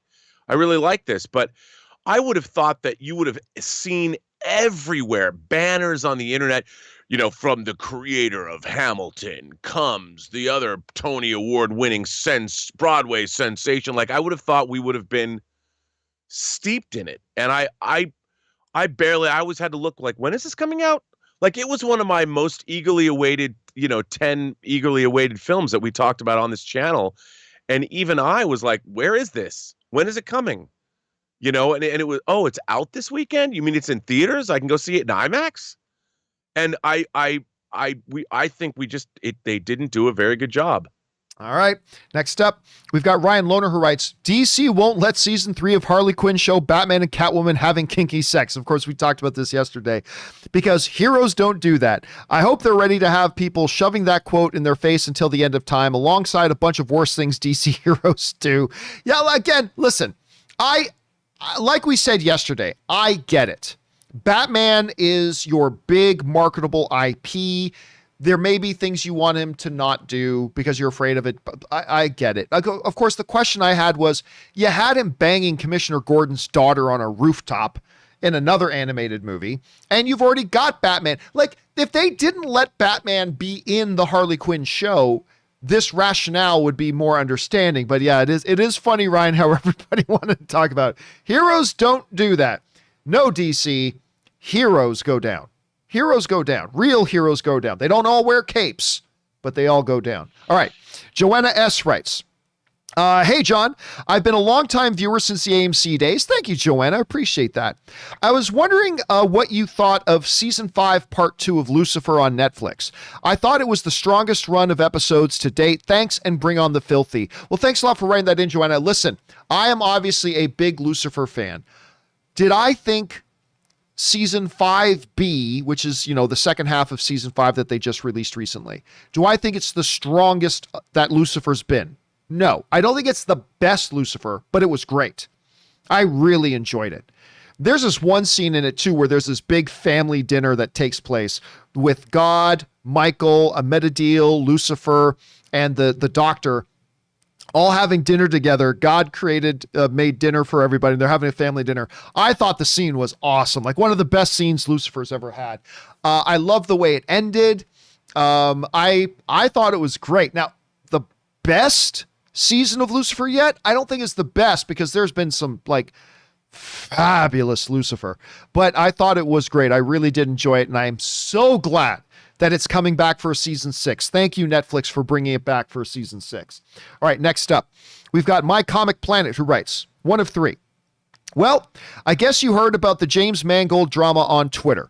He committed the cardinal sin. Going after fans simply because they have an issue with Indy 5 was the wrong move. That, My Comic Planet, is a misrepresentation of what actually happened. That's a misrepresentation of what actually happened. But we'll talk about that in a second. Was the wrong move. You can never win a battle with people on Twitter. That is completely true. In fact, now after watching Mangold's unprofessional assault on fans, he was not assaulting fans. Voicing their concerns, I can see some being turned off and not even wanting to see the film now. I don't believe that at all. I think maybe some people with a pre-existing agenda may feel that way, but I don't believe that at all. To make matters worse, Mangold then went on this bizarre rant about Trump and politics. Disney execs can't be happy with this. He really needs to be very careful, because he could end up damaging this project before it even gets off the ground. What do you think about this and filmmakers in general going after fans online? Okay, so first of all, let's be clear about this. Director James Mangold, who of course directed Logan, he directed Ford v Ferrari, he did a lot of great stuff he's done. He's directing the new Indiana Jones film. And he did not go after fans. That's not what happened. He did not assault anybody. That's not what happened. So here's what happened for those you don't know. There's a podcast host that I have never heard of. I've never heard of this guy, which is okay, because I'm sure that guy had never heard of me either. But got on Twitter and was saying things like, hey, you people out there who are excited about Indiana Jones 5, you shouldn't be excited about it. And then he totally exposes his agenda, right?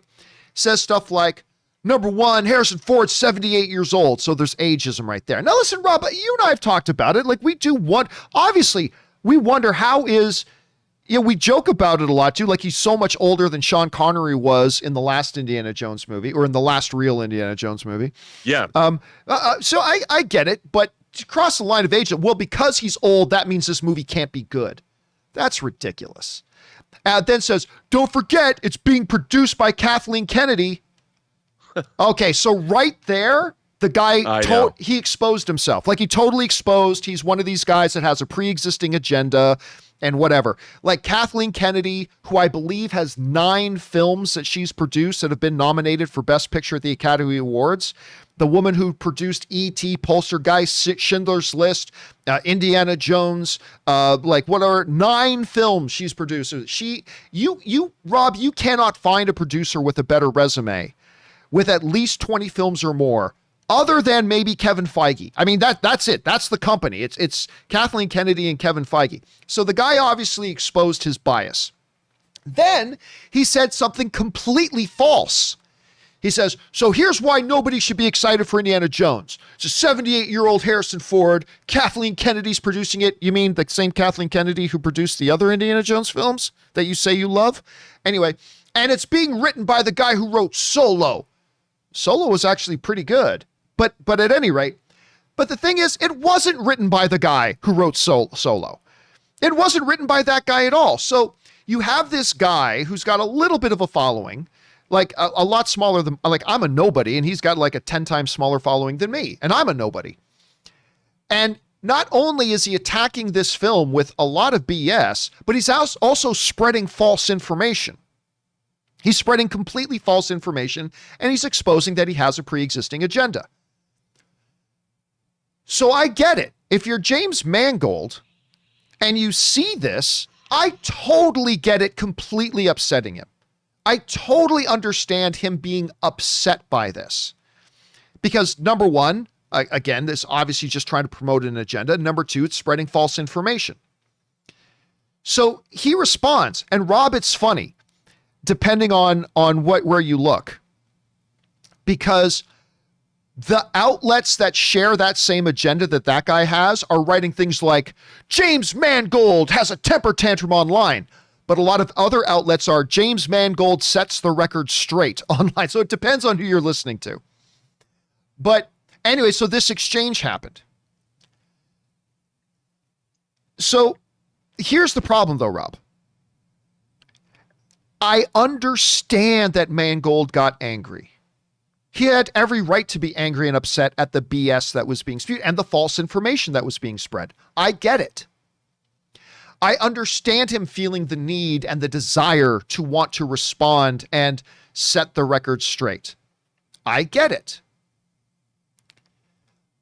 But Rob, whenever I hired somebody at AMC or Collider or whatever, one of the first things I tell them when I sit down with them is, never respond to trolls online. Just don't respond to them. Because, like my comic Planet pointed out, you can't win. There's no winning online Twitter fights. There's just nobody wins. So there's no winning it. Just ignore it. Because, number one, when you respond to it, you're giving the troll what it is they actually want, which is attention. That's the sustaining food of trolls, is attention. And when you feed them, they're just going to want to keep coming back and get more. So there's number one. Number two, when you're a James Mangold and you're responding to somebody as small as me or somebody even smaller than my channel, you're giving them legitimacy, or at least the appearance of legitimacy. And you're just playing right into their hands. Somebody like James Mangold needs to stay the fuck off of Twitter. Rob, you and I have said in the show a long time, any famous person should have a social media manager on their payroll. That any tweets goes through your social media manager first to make sure nothing is said stupid, because it was dumb. And yes, I guarantee you Disney has been on the phone with James Mangold and said, listen, shut up. Just shut up. I get it. what they were spreading false information. I get you're being upset. I get that they're with their agenda. They're just trying to destroy your movie before it even starts. But you have to accept that is a part of the world you live in, and you're not helping it by jumping on Twitter and trying to get into an argument with them. You're not helping anything. You're not helping yourself. You're not helping the truth. All you're doing is giving them the attention they want. And in the eyes of their peers, you're giving them the appearance of legitimacy. You're not doing anything. I can't believe James Mangold would be so dumb as to do that. So I don't know, Rob, that was kind of my take on it. How did you see it? Well, I learned a long time ago that I've always believed in letting your work speak for itself. And, fans are going to be fans. And to get involved, I understand wanting to correct misinformation. That makes sense. But as the director of the film, while you're in production, as photographs indicate, I don't think you need to make it your job to correct misinformation. And I do think that James Mangold, my only thing with all this is that I feel that unless we're talking about Star Trek, which I constantly am making fun of, but there's an element of disrespect that I think is being heaped on this movie. And I understand why, but I don't like to see when creators who have constantly delivered great entertainment to us, Mangold with Ford v Ferrari, with Logan, with Walk the Line, which I thought was a great music biopic, even his movie Identity, or go back to Copland. I love Copland. Copland is so good. He's a great filmmaker. And I think, if anyone is going to assume the mantle of directing an Indiana Jones movie from Spielberg, I think Mangold's a really good choice. And I want this movie to be good. And I'm really pulling for it. I think it has the potential to be great, especially because Mangold is a writer-director. He's an auteur. So I'm hoping that this movie is really going to be terrific. And unfortunately, even I'm like, well, the last movie was Kingdom of the Crystal Skull. How good can it be? I mean, I get that people are thinking that. But again, my default position is hope springs eternal. And I want this to be good. And I just feel that, making fun of Harrison Ford for being his age is like, but again, the studio should have headed this off at the pass. They understand that Harrison Ford is 78 years old. He'll be 79 in July. And when the movie comes out, he'll probably be, I don't know, when does it come out? If he's going to be 80 I think he's going to be 80 when it hits theaters, yeah. I mean, they should use that to their advantage and pre-market this movie and say, it ain't the years, it's the mileage. Well, there's a lot of miles. He's traveled a lot of miles, but he's not done yet. And put out a poster of some long dusty road, and there's some kind of mountain with something sparkling in the distance, and you just see a silhouette of Indiana Jones, and he's reached the end of the road, blah blah blah, and play into that, and then give people nowhere to go. Now filming, because they used to do trailers. They did teaser trailers for both Last Crusade and Temple of Doom and Kingdom of the Crystal Skull, where they showed behind the scenes footage of them shooting the movie, and they incorporated that into marketing. And I would lean into his age and make it an asset rather than something people can ridicule. But they haven't done that. And everyone's asking that question. And I would have thought that they would have figured out a way to market this idea that, Indiana Jones is the one man in all of cinema history. He's still out there trucking. Age is not something. The greatest relic. The greatest relic Indiana Jones has ever sought was himself, or some shit like that. Yeah, listen. Look, for all we know, this movie's going to be complete garbage. Like, for all we know, this movie, like any movie, this movie may turn out to be absolutely awful. I get it. And again, I'm saying I understand why James Mangold got upset when he's putting in all this work and he knows what the script is and he sees people spreading this. I get that. But when you're in a position that Mangold is in, you can't get down into that stuff because there's always going to be somebody spewing stuff like that. There always is going to be. You can't get involved with it. And yeah, I have no doubt that Disney has been on the phone with them and all that kind of stuff. And it's It is whatever it is. Look, is this going to affect the movie at all? This incident is not going to affect the movie at all. It's not. The only people that care about this are the people who already have a pre-existing agenda that they want to hate anything that happens here. So and even most of them, I don't think really care about this. So we'll see. The movie might be great, might be terrible. We'll see. But James Mangold never should have done that. He never should have engaged with it. But it was just a bad professional move. But he'll learn from it. He'll learn from it and move on. All right. Next up.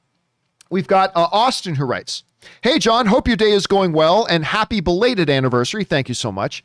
It looks like the upcoming Assassin's Creed series coming to Netflix has found its head writer with Die Hard's Jeb Stewart. Would like to hear your thoughts on this. I did not know this. I have not heard this news yet. Rob, were you familiar with this? Did you know about this? No, I haven't heard that. I did not hear that. So I'll tell you what, Austin, you just put that on my radar. I didn't know about this. So let me digest this. Maybe we'll talk about it in an upcoming thing. But thank you, Austin, very, very much for writing that in and making me aware of it because I did not know. So let me process that a little bit and we'll see where we're at. But thank you for sharing that, dude. I love it when I get to learn things from the audience, when I learn things from them. That is the best part about doing this. So thank you for that, Austin, very, very much. All right. Let's see. Moviereviews.fart writes, "Hey, John, do you have a favorite instrumental film score? Well, my top 5 are 5 Batman 1989, 4 Indiana Jones 3, or Indiana Jones, 3 Star Wars The Imperial March, 2 Jurassic Park 1, and RoboCop. I know I'm in the minority with leaving Superman and James Bond off the list." Well, here's the thing. There's just, first of all, you could make your entire list just out of John Williams, right?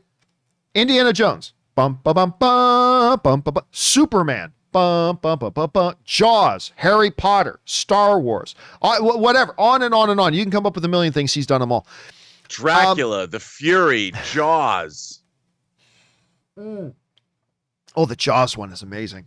I mean, look, my all-time favorite as far as a single score, a single piece, is the Imperial March. I mean, even more than the main Star Wars theme. The Imperial March to me is the most iconic piece of music in film history, to me personally. But also go back to Shore's Lord of the Rings score. I mean, I won't lie. There are some nights that I'll be working, and there are a few YouTube channels, Rob, that will just play like it's a 10-hour loop of Howard Shore's The Shire music from Lord of the Rings with the sound of some rainfall in the background. It's a picture of a hobbit hole with some rain coming down. And I'll just put that on while I'm working for a couple of hours. You know, da da da da da da da da. Like I could just listen to that forever. So overall, it might be like when you take the whole thing into account, it might be the Lord of the Rings score. For a single piece, for me, it's the Imperial March. What about you, Rob? Do you have like instrumental scores that really stand out to you, ever, like all time? Oh, there's so many. I mean, I go back and I between Jerry Goldsmith and John Williams, their entire oeuvre. But I also have favorite scores that are sort of off the beaten track. Like I love Tangerine Dream's score for Michael Mann's first feature, Thief. You know, I think that's an incredible soundtrack. I love Goldsmith's score for Logan's Run, which is another great science fiction score. You know, here's a John Williams score that people are gonna laugh at me for. I love John Williams' score for Jaws 2, which I think is probably the best thing about the movie. Wojciech Kilar's scores for Coppola's Dracula and The Ninth Gate. He didn't write nearly enough music scores. Ennio Morricone scores for a million different movies. The Mission is a score that in the 80s I listened to endlessly. So Vangelis's scores for Chariots of Fire and The Bounty and Blade Runner. Yeah, I mean, John, there's so many great instrumental scores out there. All right. And I just realized the time. So let's do one more with Rob still here. That last one we're going to do with him is also from My Comic Planet, who writes, "Have another great show to recommend called Lupin. I've heard so many people talking about that recently." My Comic Planet. Anyway, it's a French show, but the English dubbing is great. It's basically a series of heists in every episode with a larger narrative surrounding it based off a popular book series. Think of Ocean's 11 mixed with some James Bond. The lead actor is amazing. I binged both seasons over the weekend. Loved every minute of it. Highly recommend. Rob, the show that My Comic Planet is pointing out here, I had never even heard of it until Netflix just did their little, 2-day event where they were, kind of revealing all the upcoming shows, and they put out this big Week. Geek Week. That's what it's called. Thank you. and they put out like a big preview of Lupin. I think it's season 2, and I never even heard of the show, but I think Erin was telling me that she loves that show. I was talking to some other people that really like it. I've had a few people writing in. Rob, were you familiar with this show at all? I don't know. Have you had a chance to see it? Yeah, because I'd watched the anime. Lupin the Third there'd been anime back decades from Japan, and then Elizabeth was watching it because it's French, right? Because she speaks French. But I have yet to watch it. She was watching season 2, I think even last night. Yeah, listen, all I know is that I've got a bunch of people telling me my common plant that's really good, and I think I'm going to have to put that on my queue. I think I'm going to have to put that on my queue because and you are the latest name to add that to it. Anyway, Rob, we've kept you a little bit over time. Thanks a lot for being here today. Great job as always. In the meantime, though, where can people follow you in your adventures online, sir? You can find me on Instagram at Robert Meyer Burnett. Find me on Twitter at BurnettRM, or find me on my own YouTube channel, The Burnett Work. All right. Thanks a lot, man. I will talk to you again later. Have a good one, dude. All right, man. Ladies and gentlemen, the one and the only Mr. Robert Meyer Burnett. But we still got some time here today, guys. So let's keep on going through more of your questions, shall we? Next up, and once again, thank you for adding your recommendation to that My Comic Planet. Next up, an anonymous viewer writes, "Hey, John. A big fan of the show. So I noticed that Christian Harloff started getting yet another new show called The Big Thing, where they just talk movie stuff. Apparently this was done because people kept complaining that SEN Live didn't focus enough on that. The thing is, I really like Harloff, but I feel this is bad for him because he's juggling a ton of projects with a million shows and guests. That's everything just gets watered down. Meanwhile, John, you have been crushing it because of community, but Harloff hasn't built a strong enough community big enough to grow his business like you have. Even when new shows are created, nobody watches them. You're great at seeing what can make a business model work. How do you think he could turn things around?" Okay, so first of all, let me kind of say this, that while I appreciate you writing that in, Anonymous, my channel is not here to talk about other YouTube channels. That's not what I do. Particularly another YouTube channel being run by a friend of mine. So I really don't have any comments to give about, stuff that Christian's doing or should be doing or shouldn't be doing. Now, do I have opinions? Of course I have opinions. I have thoughts and opinions and stuff like that. But the nature of my channel is not to sit here and talk about other YouTube channels. That's not what we do. It's not what we're here for. We are certainly not here to criticize other YouTube channels. You can do what you want. And I am certainly not going to sit here and criticize what's going on over at SEN. It's just not my place. What I will say is this, is that Christian is a smart dude. Christian's a smart dude. Don't underestimate how much of a big picture thing how much of a big picture guy Christian is. Now, I'm not saying Christian, just like me and any other YouTuber, that Christian hasn't made mistakes. Of course he has. Every YouTuber does, myself included. But just don't underestimate how smart the guy is. He knows what he's doing. And listen, and I personally think one of the keys to success is not have every new thing you try work. The key to success is knowing what new thing to try and being willing to shut it down and move on to the next idea if that thing doesn't work, right? I have certainly, like, even if you go back to the AMC days or Collider, I have certainly done things that ended up not working. The key is recognizing that it doesn't work, shutting it down and moving on to something else, trying the next idea, right? I think that's the key. So I would never try to discourage somebody who's a YouTuber or whatever from trying different and new things. I would never discourage that. That's how you discover stuff. But as far as everything else goes, again, not my place to talk about other YouTubers and how they run their channels. Anyway, well, again, I appreciate you wanting to ask, and I appreciate you writing in. But again, we're not here to talk about other channels. We're here to talk about things that we love. So let's move on, shall we? Next up, Miguel Zayan writes, "Hey, John and co-host, hope you all are doing well. Regarding the Montreal Screwjob you talked about a week ago, in a movie without knowing the script, only basing it on my knowledge of the characters at the time of their lives, my picks to play the parts are Hugh Jackman or Bruce Campbell as Vince McMahon, Chris Evans or Adam Driver as Bret Hart, Dacre Montgomery, or he was, of course, the kid in, he was in Stranger Things. He played the lifeguard kid in Stranger Things, and he was also in that recent Power Rangers movie. I actually like him. He's pretty good. I met him in person. He's a really good kid.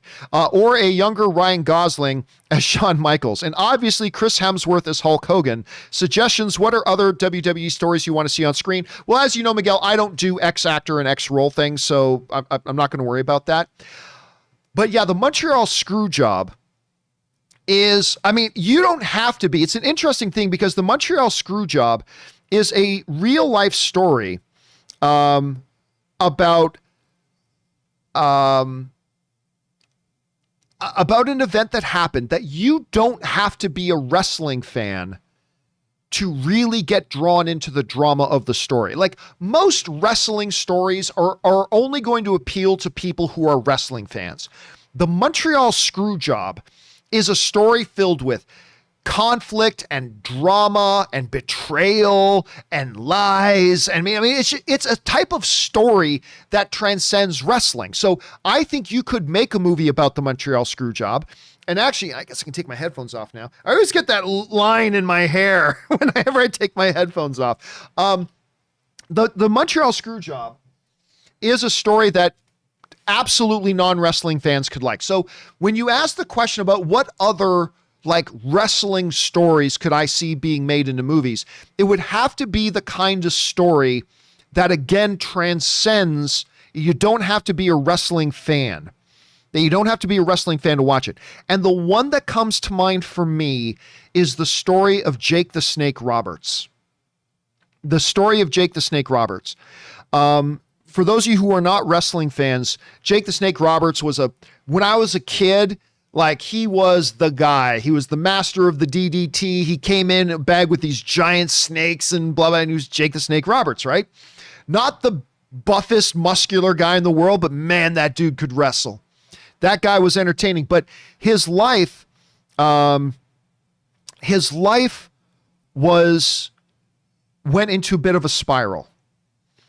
And you just wouldn't believe where he ended up. And then, there was another wrestling friend of his named Diamond Dallas Page who kind of came along and helped him out. And there's some documentary stuff online that you go and find, but I'm telling you, I think the actual story of Jake the Snake Roberts and what happened to him after wrestling and how low his life got and how he got his life back together again, I think that is a great story that people don't have to be wrestling fans to really get attached to and watch and appreciate. So that would be one I think could get made and that I'd be interested in seeing. All right, thanks for running that in, Miguel.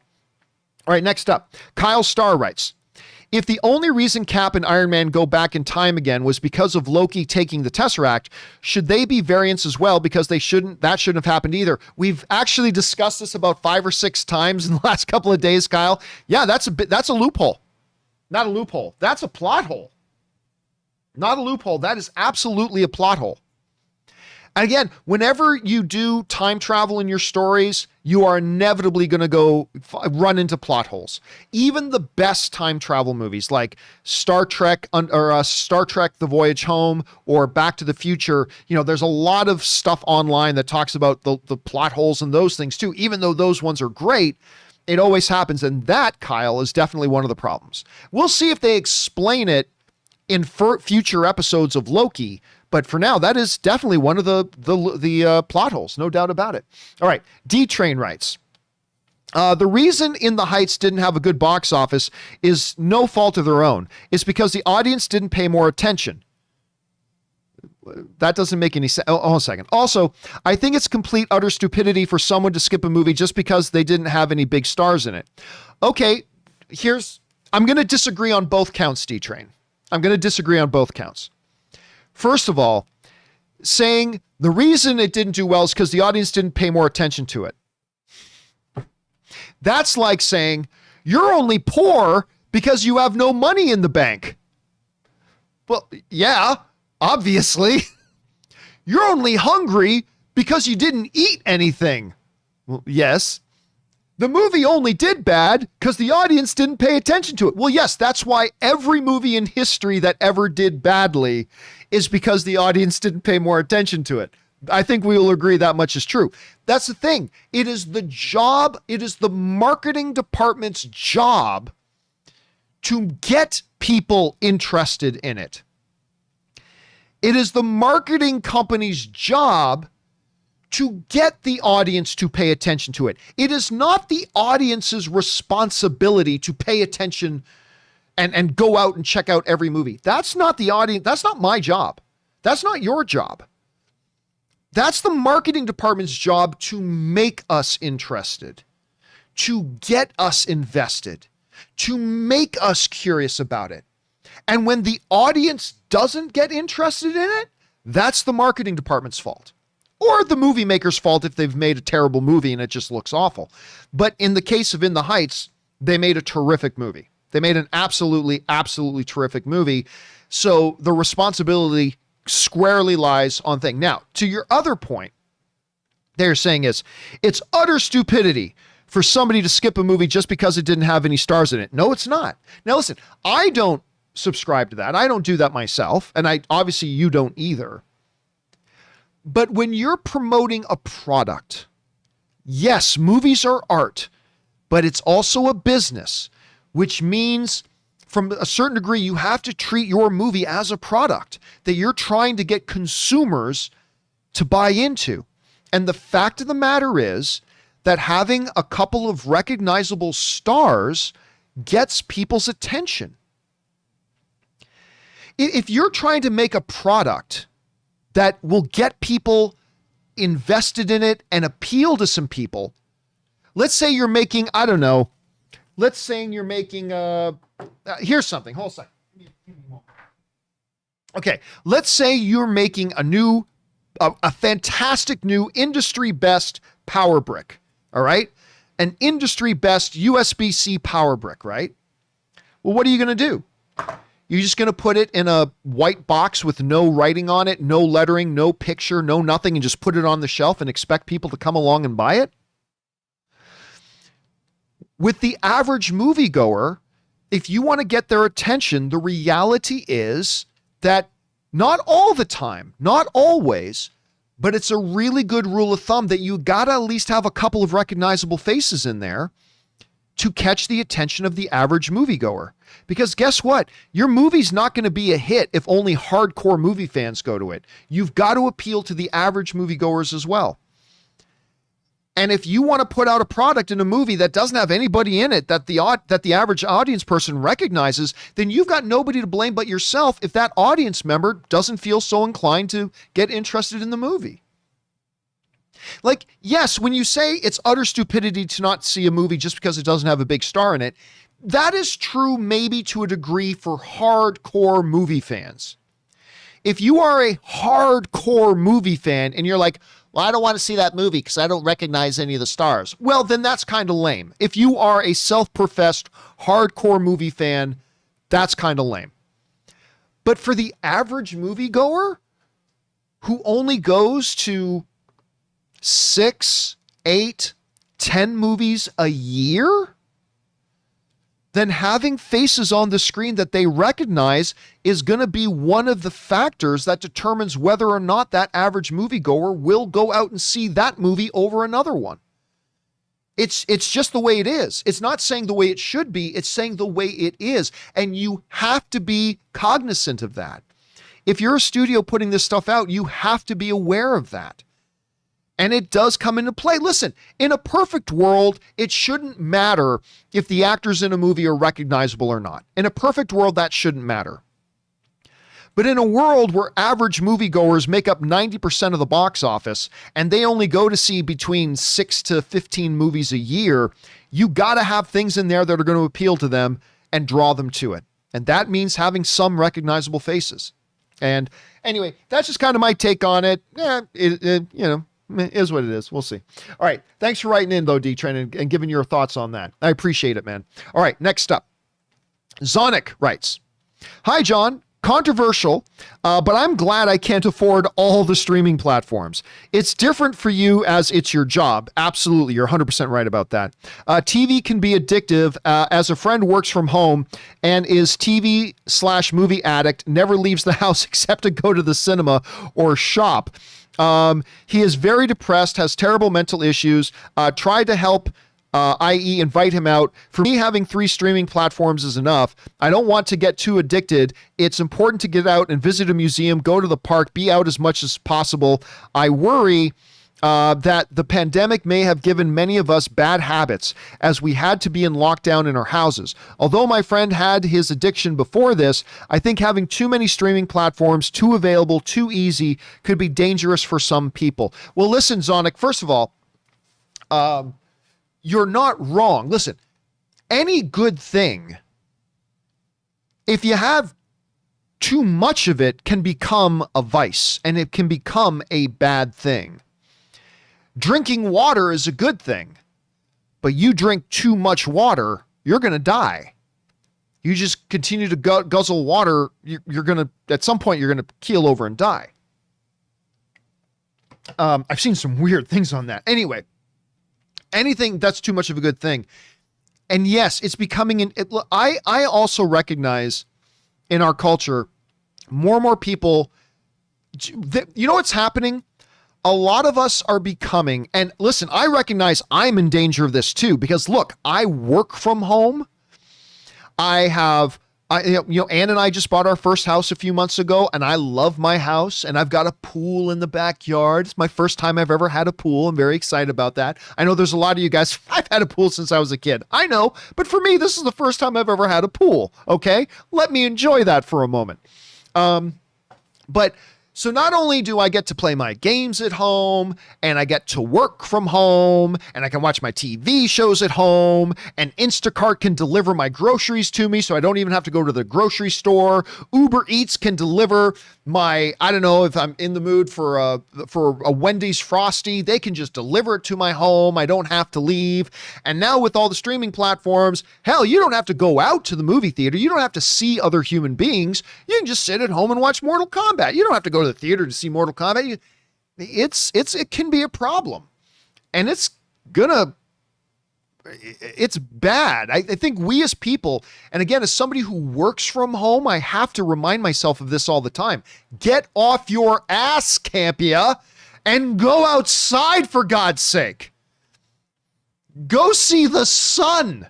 And you look at my pasty white skin, you know me and the sun don't talk a lot because I am pasty white. I got a little bit of color right now because me and Ann, I've been teaching Ann how to swim. So I got a little bit. I'm not as ghostly white as I normally am, but you've seen me. You know, me and the sun, we don't get along so well. I need to work on that relationship, get a little less pasty. But yeah, I got to remind myself all the time. So like whenever a friend of mine gets a hold of me and says, hey, you want to go out and do this? I'm almost always yes, because I got to get myself out of the house. Like you just want to run over to Best Buy and just look at some laptops, even if I have no interest in buying a laptop? Yeah, get off my ass, go look at some laptops.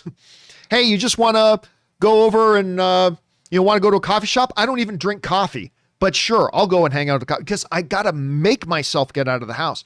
So again, the problem isn't the streaming services. Streaming services are a good thing, but can they become additional vices to people who like have an addiction of just staying home, never leaving, developing social atrophy and things like that? It can become a problem, but it's like anything else. It's still a good thing. You just got to manage it right. Anyway, good on you, Zonic, for being concerned about your friend. And by the way, Master Swag King Entertainment sends in a super chat badge in the live chat. Thank you, Master Swag King. I appreciate that, man. I hope I didn't miss anybody else. I've been talking a lot. Anyway, all right, let's keep moving on here. Next up, Paths Unwritten writes, hey, John, I need to recommend the soundtrack to the musical film A Richard's Roll. Never heard of it. The best song is by the Hagu Gal. Play Never Going to Give You Up. You won't regret it. I'll tell you what, I've never heard of this, but give me 1 second. I'm going to put that in my browser right now.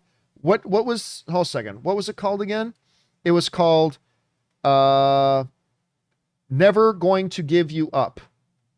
I mean, it sounds like a Rickroll to me, but whatever. I'll just assume for a moment that this is a legitimate thing and not just a Rickroll. So I've got that in my browser. I will go check it out later. Never heard of it though. Okay, next up. Let's see. That was Paths Unwritten. Next one up is The Sad Traveler writes, 1 of 2.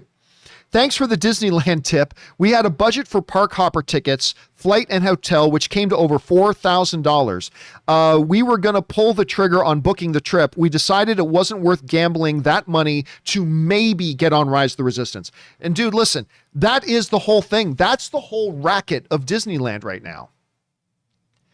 You are paying. Now, I got lucky because we live close to Disneyland. Me and Ann only live like 45 minutes away.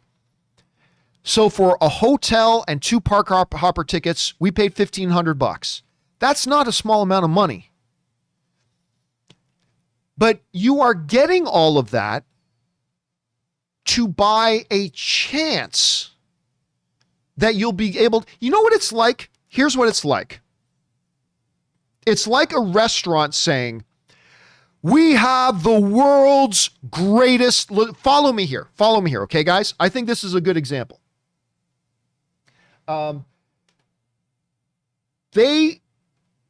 It's like a restaurant saying, we have the greatest lasagna in the world. And then they do commercials. Look at the noodles, how perfect they are. Look at that ricotta cheese that's in there. Look at this fine ground beef, and we even put in a little bit of minced veal in there. Ooh, look how good that sauce looks. My mouth's watering thinking about it. And then they say, now it's expensive. It's $200 to have this lasagna. And you go, all right. Okay. Yeah. I want some of that lasagna. That looks fantastic. We're going to have a good time going and eating that lasagna. So you go to that restaurant, you pay your $200 up front to get the delicious lasagna that they're selling you. Only when they bring you the lasagna, it's store-bought noodles and cheap ground beef, not the ones that was in the commercial. And just instead of the ricotta, they put in just a regular mozzarella. And you go, wait a minute, what the hell is this? I came here, I paid $200 for this big experience you promised me in your commercial with these homemade fresh noodles, this really high quality minced veal with some of the ground beef, the ricotta, all that kind of stuff. Yeah, well, we're sorry, the lasagna is very popular, so we ran out of the veal and we ran out of that type of cheese. But hey, you still get to have lasagna. But I didn't come here and pay $200 for that plate of lasagna. I came here and paid $200 for what you advertised. That's what it's like trying to go to Disneyland. Pay them, buy your tickets in advance, pay them all the money, and then cross your fingers and hope that maybe after paying all that money, you'll actually be able to enjoy the attractions that they advertise. Come to Disneyland, ride Rise of the Resistance, come and experience the new web slinger. But they advertise all this, so you pay all your money, you go, only to find out you don't get to experience those attractions. Oh, and by the way, it's too late for you to get a refund. You don't get to reschedule your park visit, and you don't get a refund. That's what it was. And that is why I am done with Disneyland. I am done with Disneyland. That was such a bullshit experience. Pay us all the money and then cross your fingers and hope you get what we were actually advertising. Oh, and you didn't get on those rides? You didn't get to visit the main attractions you came here for in the first place? And you want a refund? Too bad, we got your money now. Bye! Thank you for your money. Appreciate it. Why don't you come back next weekend and try your luck again? Maybe you'll get lucky next weekend and you'll get to do the web slinger, Rise the Resistance. Give us more money and maybe you'll get it. Maybe you'll get lucky next time. Anyway, like I said, I've heard Disney World may be better. Maybe I'll try Disney World, but I am done going to Disneyland. I am done with Disneyland. Ann and I have been season holders for that place for like 7 years. Done. They ripped me off for $1,500. Done. Just done with them. Anyway, but that's just me. let's see here. Next up, we've got, anyway, anonymous sad traveler followed up with that and saying, we opted for Yosemite for less money, where we won't have to play a lottery to see what we went for. My work was hit hard by the COVID, and I just can't do $4,000 for a maybe next time. Preach, sad traveler. Absolutely right. You can't be spending $700 or $1,500 or $4,000 for maybe we'll get lucky. It's a lottery. You're paying your money to enter a lottery. It's bullshit. And I'm done with it. But anyway, that's just me. All right. And you know what's funny? It's funny. I get all these hardcore Disneyland advocates and defenders saying, well, John, it's your own fault. You should know that those are popular attractions. That's bullshit. That is a bullshit, pathetic excuse. If I buy a Ferrari and then they deliver the Ferrari to me, but it's got a different engine in it and it's got different interior than what they advertised and promised, say, well, you know, it's your own fault, John, for buying a really popular car. Bullshit. I paid the money. Give me my experience, or make sure I can get the experience that I paid you for. It's a consumer thing. It is a consumer protection thing. They need to figure that out. Anyway, I'm sorry. I get all worked up about this. And I really shouldn't. I shouldn't get as worked up as I do, but I get all worked up about it. Anyway, next up. Let's see. Where are we at? Greg Scott Bailey writes, and by the way, guys, I recognize we've gone overtime, but you know what? Let's go a little bit long today. Do you guys mind? I hope you don't mind. We're going to go a little bit long today. Not terribly long, but let's go a little bit overtime today. So we'll keep things going here with Greg Scott Bailey, who writes, John, I've been checking out Paul Sun-Hyung Lee's videos, starting with him talking about his one-to-one replica of a Ghostbusters proton pack. Paul Sun-Hyung, who was, of course, in Mandalorian. He was the X-Wing pilot in Mandalorian. And, of course, he was the star Mr. Kim of Kim's Convenience. I love this guy. True hardcore nerd. Anyway, starting with him talking about his one-to-one replica of the Ghostbusters proton pack. This dude is someone I could easily talk to for hours at a convention. So I think it's time I start Kim's Convenience. Absolutely watch Kim's Convenience. And me and Paul have communicated with each other over Twitter. And he said he'd like to come on my show, because I asked him, I said, man, I'd love to have you on my show sometime. And he said, yeah, I'll come on your show, but I've just never followed up with him to arrange it. So thank you for putting that back on my radar. I'll get a hold of Paul and see if we can get him on the show here sometime, because he's terrific. He's absolutely terrific.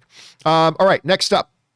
We've got Glenn, who writes, is that where we're at? Yes, Glenn writes, hey, John, how did Sweet Tooth, a DC property, end up on Netflix? Is it one of the many problems HBO Max has? Here in Australia, Warner licenses all their shows to a local streaming service called Binge with 720p quality at best with no HDR. It sucks. Well, listen, it's the same way that, Agents of S.H.I.E.L.D. ended up on NBC, or things along those lines. We as fans, understandably, think that because the same parent company owns two separate companies, that means these two separate companies will always work together. And that's not necessarily always true. It's just like, because I think, if I'm not mistaken, isn't Lucifer a Warner? I think Lucifer is a Warner Brothers production, if I'm not mistaken. But it ended up on Netflix. There are other TV shows that are actually produced by one studio, and even though that studio owns another network, the show they produce will end up at a different network. Because even though you're owned by the same parent company, you as a production group have to do business. And if that means doing business with another company that works under the same corporate umbrella as you, great. But it might mean sometimes you have to sell your shows to another company if they're going to pay a better price. So stuff like that does happen. All right. Anyway, next up. Christopher Chow writes, "Hey, John, sorry to hear about your recent Disneyland experience. I will not go off on it again, I promise. Movies you watch that always make you cry. For me, Life is Beautiful. Absolutely, that's one of them. Do Anything for Your Kids. October Sky, Never Give Up on Your Dreams. Fox and the Hound, Abandonment, your list. The ones for me, there's only really two. Well, there's three. There are three films that will always get tears welling up in my eyes every time I watch it. And it's three really weird ones. One not so weird, two of them are weird. One of them is Life is Beautiful, the Roberto Benigni masterpiece. That movie, like I said, the first time I saw it was in a theater with a bunch of Hell's Angels bikers. I'm not exaggerating. And they were all in tears. Like everybody was in tears. If that movie does not move you to tears, I got to check to see if you have a soul. Anyway, the two others that always get me choked up and get tears welling up in my eyes is number one, the Julia Roberts film, My Best Friend's Wedding. The ending of that movie, when you find out that her friend traveled across the country just to be there because he knew she would be hurting and needed her friend there, that chokes me up. That's seriously, huge displays of loyalty and friendship always choke me up. And that, I love that. The third, that you guys know what I'm going to say for my third, right? Let me see in the live chat if you guys know which one I'm going to say for my third. Let's see if you know what it is I'm going to actually say. The third one is I'm just going to, again, wait a second. And wait a second. Marcus Y. Yep. Marcus Y got it. Best of the best. Eric Roberts. I almost said Tommy Lee Jones. James Earl Jones. Best of the best. The ending of that, when Dahan, broken and busted up, limps across the aisle, takes off his gold medal and puts it on Tommy and says, "I offer myself as your new brother." Ah!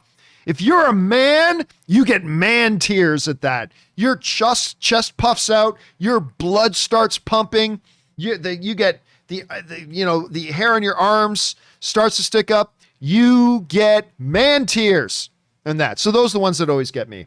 Those are the ones that get me. All right, next up. OG Costco of Kirkland, Washington writes, one of two, bless you, John and Rob, on the great discourse and dissection of the crimes of Mitch Lowe and MoviePass. I hope justice will be served for their part in knowingly tricking the masses, much like Warner Brothers lately before the Discovery merger. We have shady execs. I do want to call out Costco for their amazing customer service. I bought a 12-month subscription through them, watched 52 to 55 films with MoviePass, and received a full refund since MoviePass went under and did not deliver the service that I had purchased. Costco is the best. You know what? I always used to love Costco. I can't remember why I stopped going to Costco. I like Costco. I like Costco very much. Actually, when I used to work at the visual effects company, I used to work at a CGI and visual effects company. And we often, at least once or twice a week, we would just go to Costco for lunch because we loved, I can't remember, it was like for $2. For like $2, you got this big honkin' sausage hot dog and a soft drink and fries. It was like for $2. And the hot dog, the Polish sausage, was always delicious. Their fries were always great. And it was like $2. It was probably poison. I mean, it was probably terribly unhealthy food. But man, it tasted good. It tasted so damn good. Used to love that. I need to get my Costco membership back. I really do like Costco. All right. Next up. Let's see. Dangerous Lee writes, recent Indy 5 set pics show Nazi trains and Harrison Ford with markers on his face, suggesting some de-aging work. Would you guys be okay with an entire film featuring a de-aged Ford, or would that be too much of a shtick? I think that would be too expensive for them to do, too complicated for them to do, too time-consuming for them to do. And let's face it, if we saw a younger Indiana Jones, we would expect him physically to be doing younger Indiana Jones stuff, which, at 78 years old, we don't expect Harrison Ford to be able to do all the things he used to be able to do when he was younger. So we would have different expectations. What I think is going to happen, and I don't know this is just me speculating, What I think is it's going to be a movie that takes place in the 60s and 70s, but also has flashback scenes. So I have a feeling it's probably going to be flashback stuff. If you want to make an entire movie about a younger Indiana Jones, then recast. At that point, just recast. However, if you're doing a movie about Indiana Jones that has some flashbacks and you want to de-age him for a certain amount of scenes in the movie, go ahead and do it. I think it could work really well. We'll see how that works. All right. Next up. Aaron writes, "Hey, John, I hope you're having a good day." I am having a good day, Aaron. Thank you so much. "I'm just wondering if you've seen the John Wick 4 updates and what's your thoughts? Does it make you more excited? Also, I've never watched the movies, so I'm thinking about giving it a shot." Well, first of all, if you're going to write in and ask me about updates, tell me which updates you're talking about, because I'm not quite sure what it is we're talking about when you say, have you seen the John Wick updates? I mean, other than the fact that Donnie Yen got added to the cast, that was awesome. We talked about that like over a week ago, so that was incredibly exciting. If you're talking about other updates, I'm not quite sure what you're talking about. But Aaron, if you're asking me if you should go back and watch the 3 John Wick movies, absolutely go back and watch those movies. They're great. I mean, number 2, I don't love the second John Wick movie. Like, I like the second John Wick movie. I thought Common was great in it, but I like the second John Wick movie. It's good, but 1 and 3 are fantastic. Absolutely fantastic. I would highly take this opportunity, Aaron, and get back and watch those ones. Absolutely. It's great. All right. Last question of the day, guys. And this last one comes to us from Tim Tracy, who writes, "Hey, John, finally all caught up on Superman and Lois. I'm still not. I'm 1 episode behind. I have to watch the newest episode. I haven't seen the latest one. It's still not my favorite Superman show. That's still Smallville, but it's a close second. Also, catching up Lucifer and was pleasantly surprised when Tom Welling showed up. I love the show. Thanks." Yeah, I loved it because I was already completely hooked on Lucifer when Tom Welling showed up, because he was like the antagonist for an entire season. He played Kane, and I thought he did a great job. Great job in Lucifer. Really, really liked it. As far as comparing Smallville to Superman and Lois, I will say this. Smallville was what? Help me out, guys. Was it 9 or 10 seasons? 9 or 10. It was either 9 or 10 seasons long, right? So that's a lot of episodes and a lot of story. And who knows if Superman and Lois will end up being as good as Smallville or not. No idea. And by the way, you guys are writing in, Jake and Hi and Pishanath are all writing in saying 10 seasons. Okay, so it was 10 seasons. And thank you to everybody else who's writing in, Jimmy, Thomas, and the rest of you guys. I will say this, though. If I took the first 9 episodes of Smallville and compared them to the first 9 episodes of Superman and Lois, I actually like Superman and Lois better. But the thing about Smallville is, because I honestly didn't think Smallville started great. I think Smallville got great, but I didn't think it started great. So for right now, I would say I think I like the first 8 or 9 episodes of Superman and Lois more than I like the first 8 or 9 episodes of Smallville. But Smallville got a lot better. So let's see if Superman and Lois can do that same trajectory that Smallville did. All I know is I'm completely surprised. I'm shocked that I like Superman and Lois the way that I do. Like, I'm really, really shocked. But I'm glad it's working out. Anyway, guys, listen, there are still more questions to come from Tim Tracy, Ryan Lohner, Grady Edwards, and others. Do not worry, guys. I'm going to do a companion video a little bit later today, and we will get caught up. And, of course, we'll pick up on them on the John Campea Show tomorrow as well. Guys, thanks so much for being here. Remember, at 4 p.m. today, so about a little over 3.5 hours from now, we're going to have our Loki Episode 2 open spoiler discussion.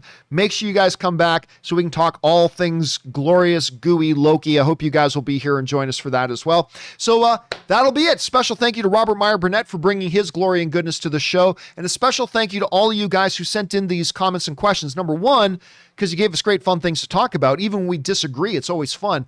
But number 2, You supported this channel as you did it, and all of us involved with the John Campea Show, myself, Rob, Ray, everybody involved, thanks you guys very, very much for that support.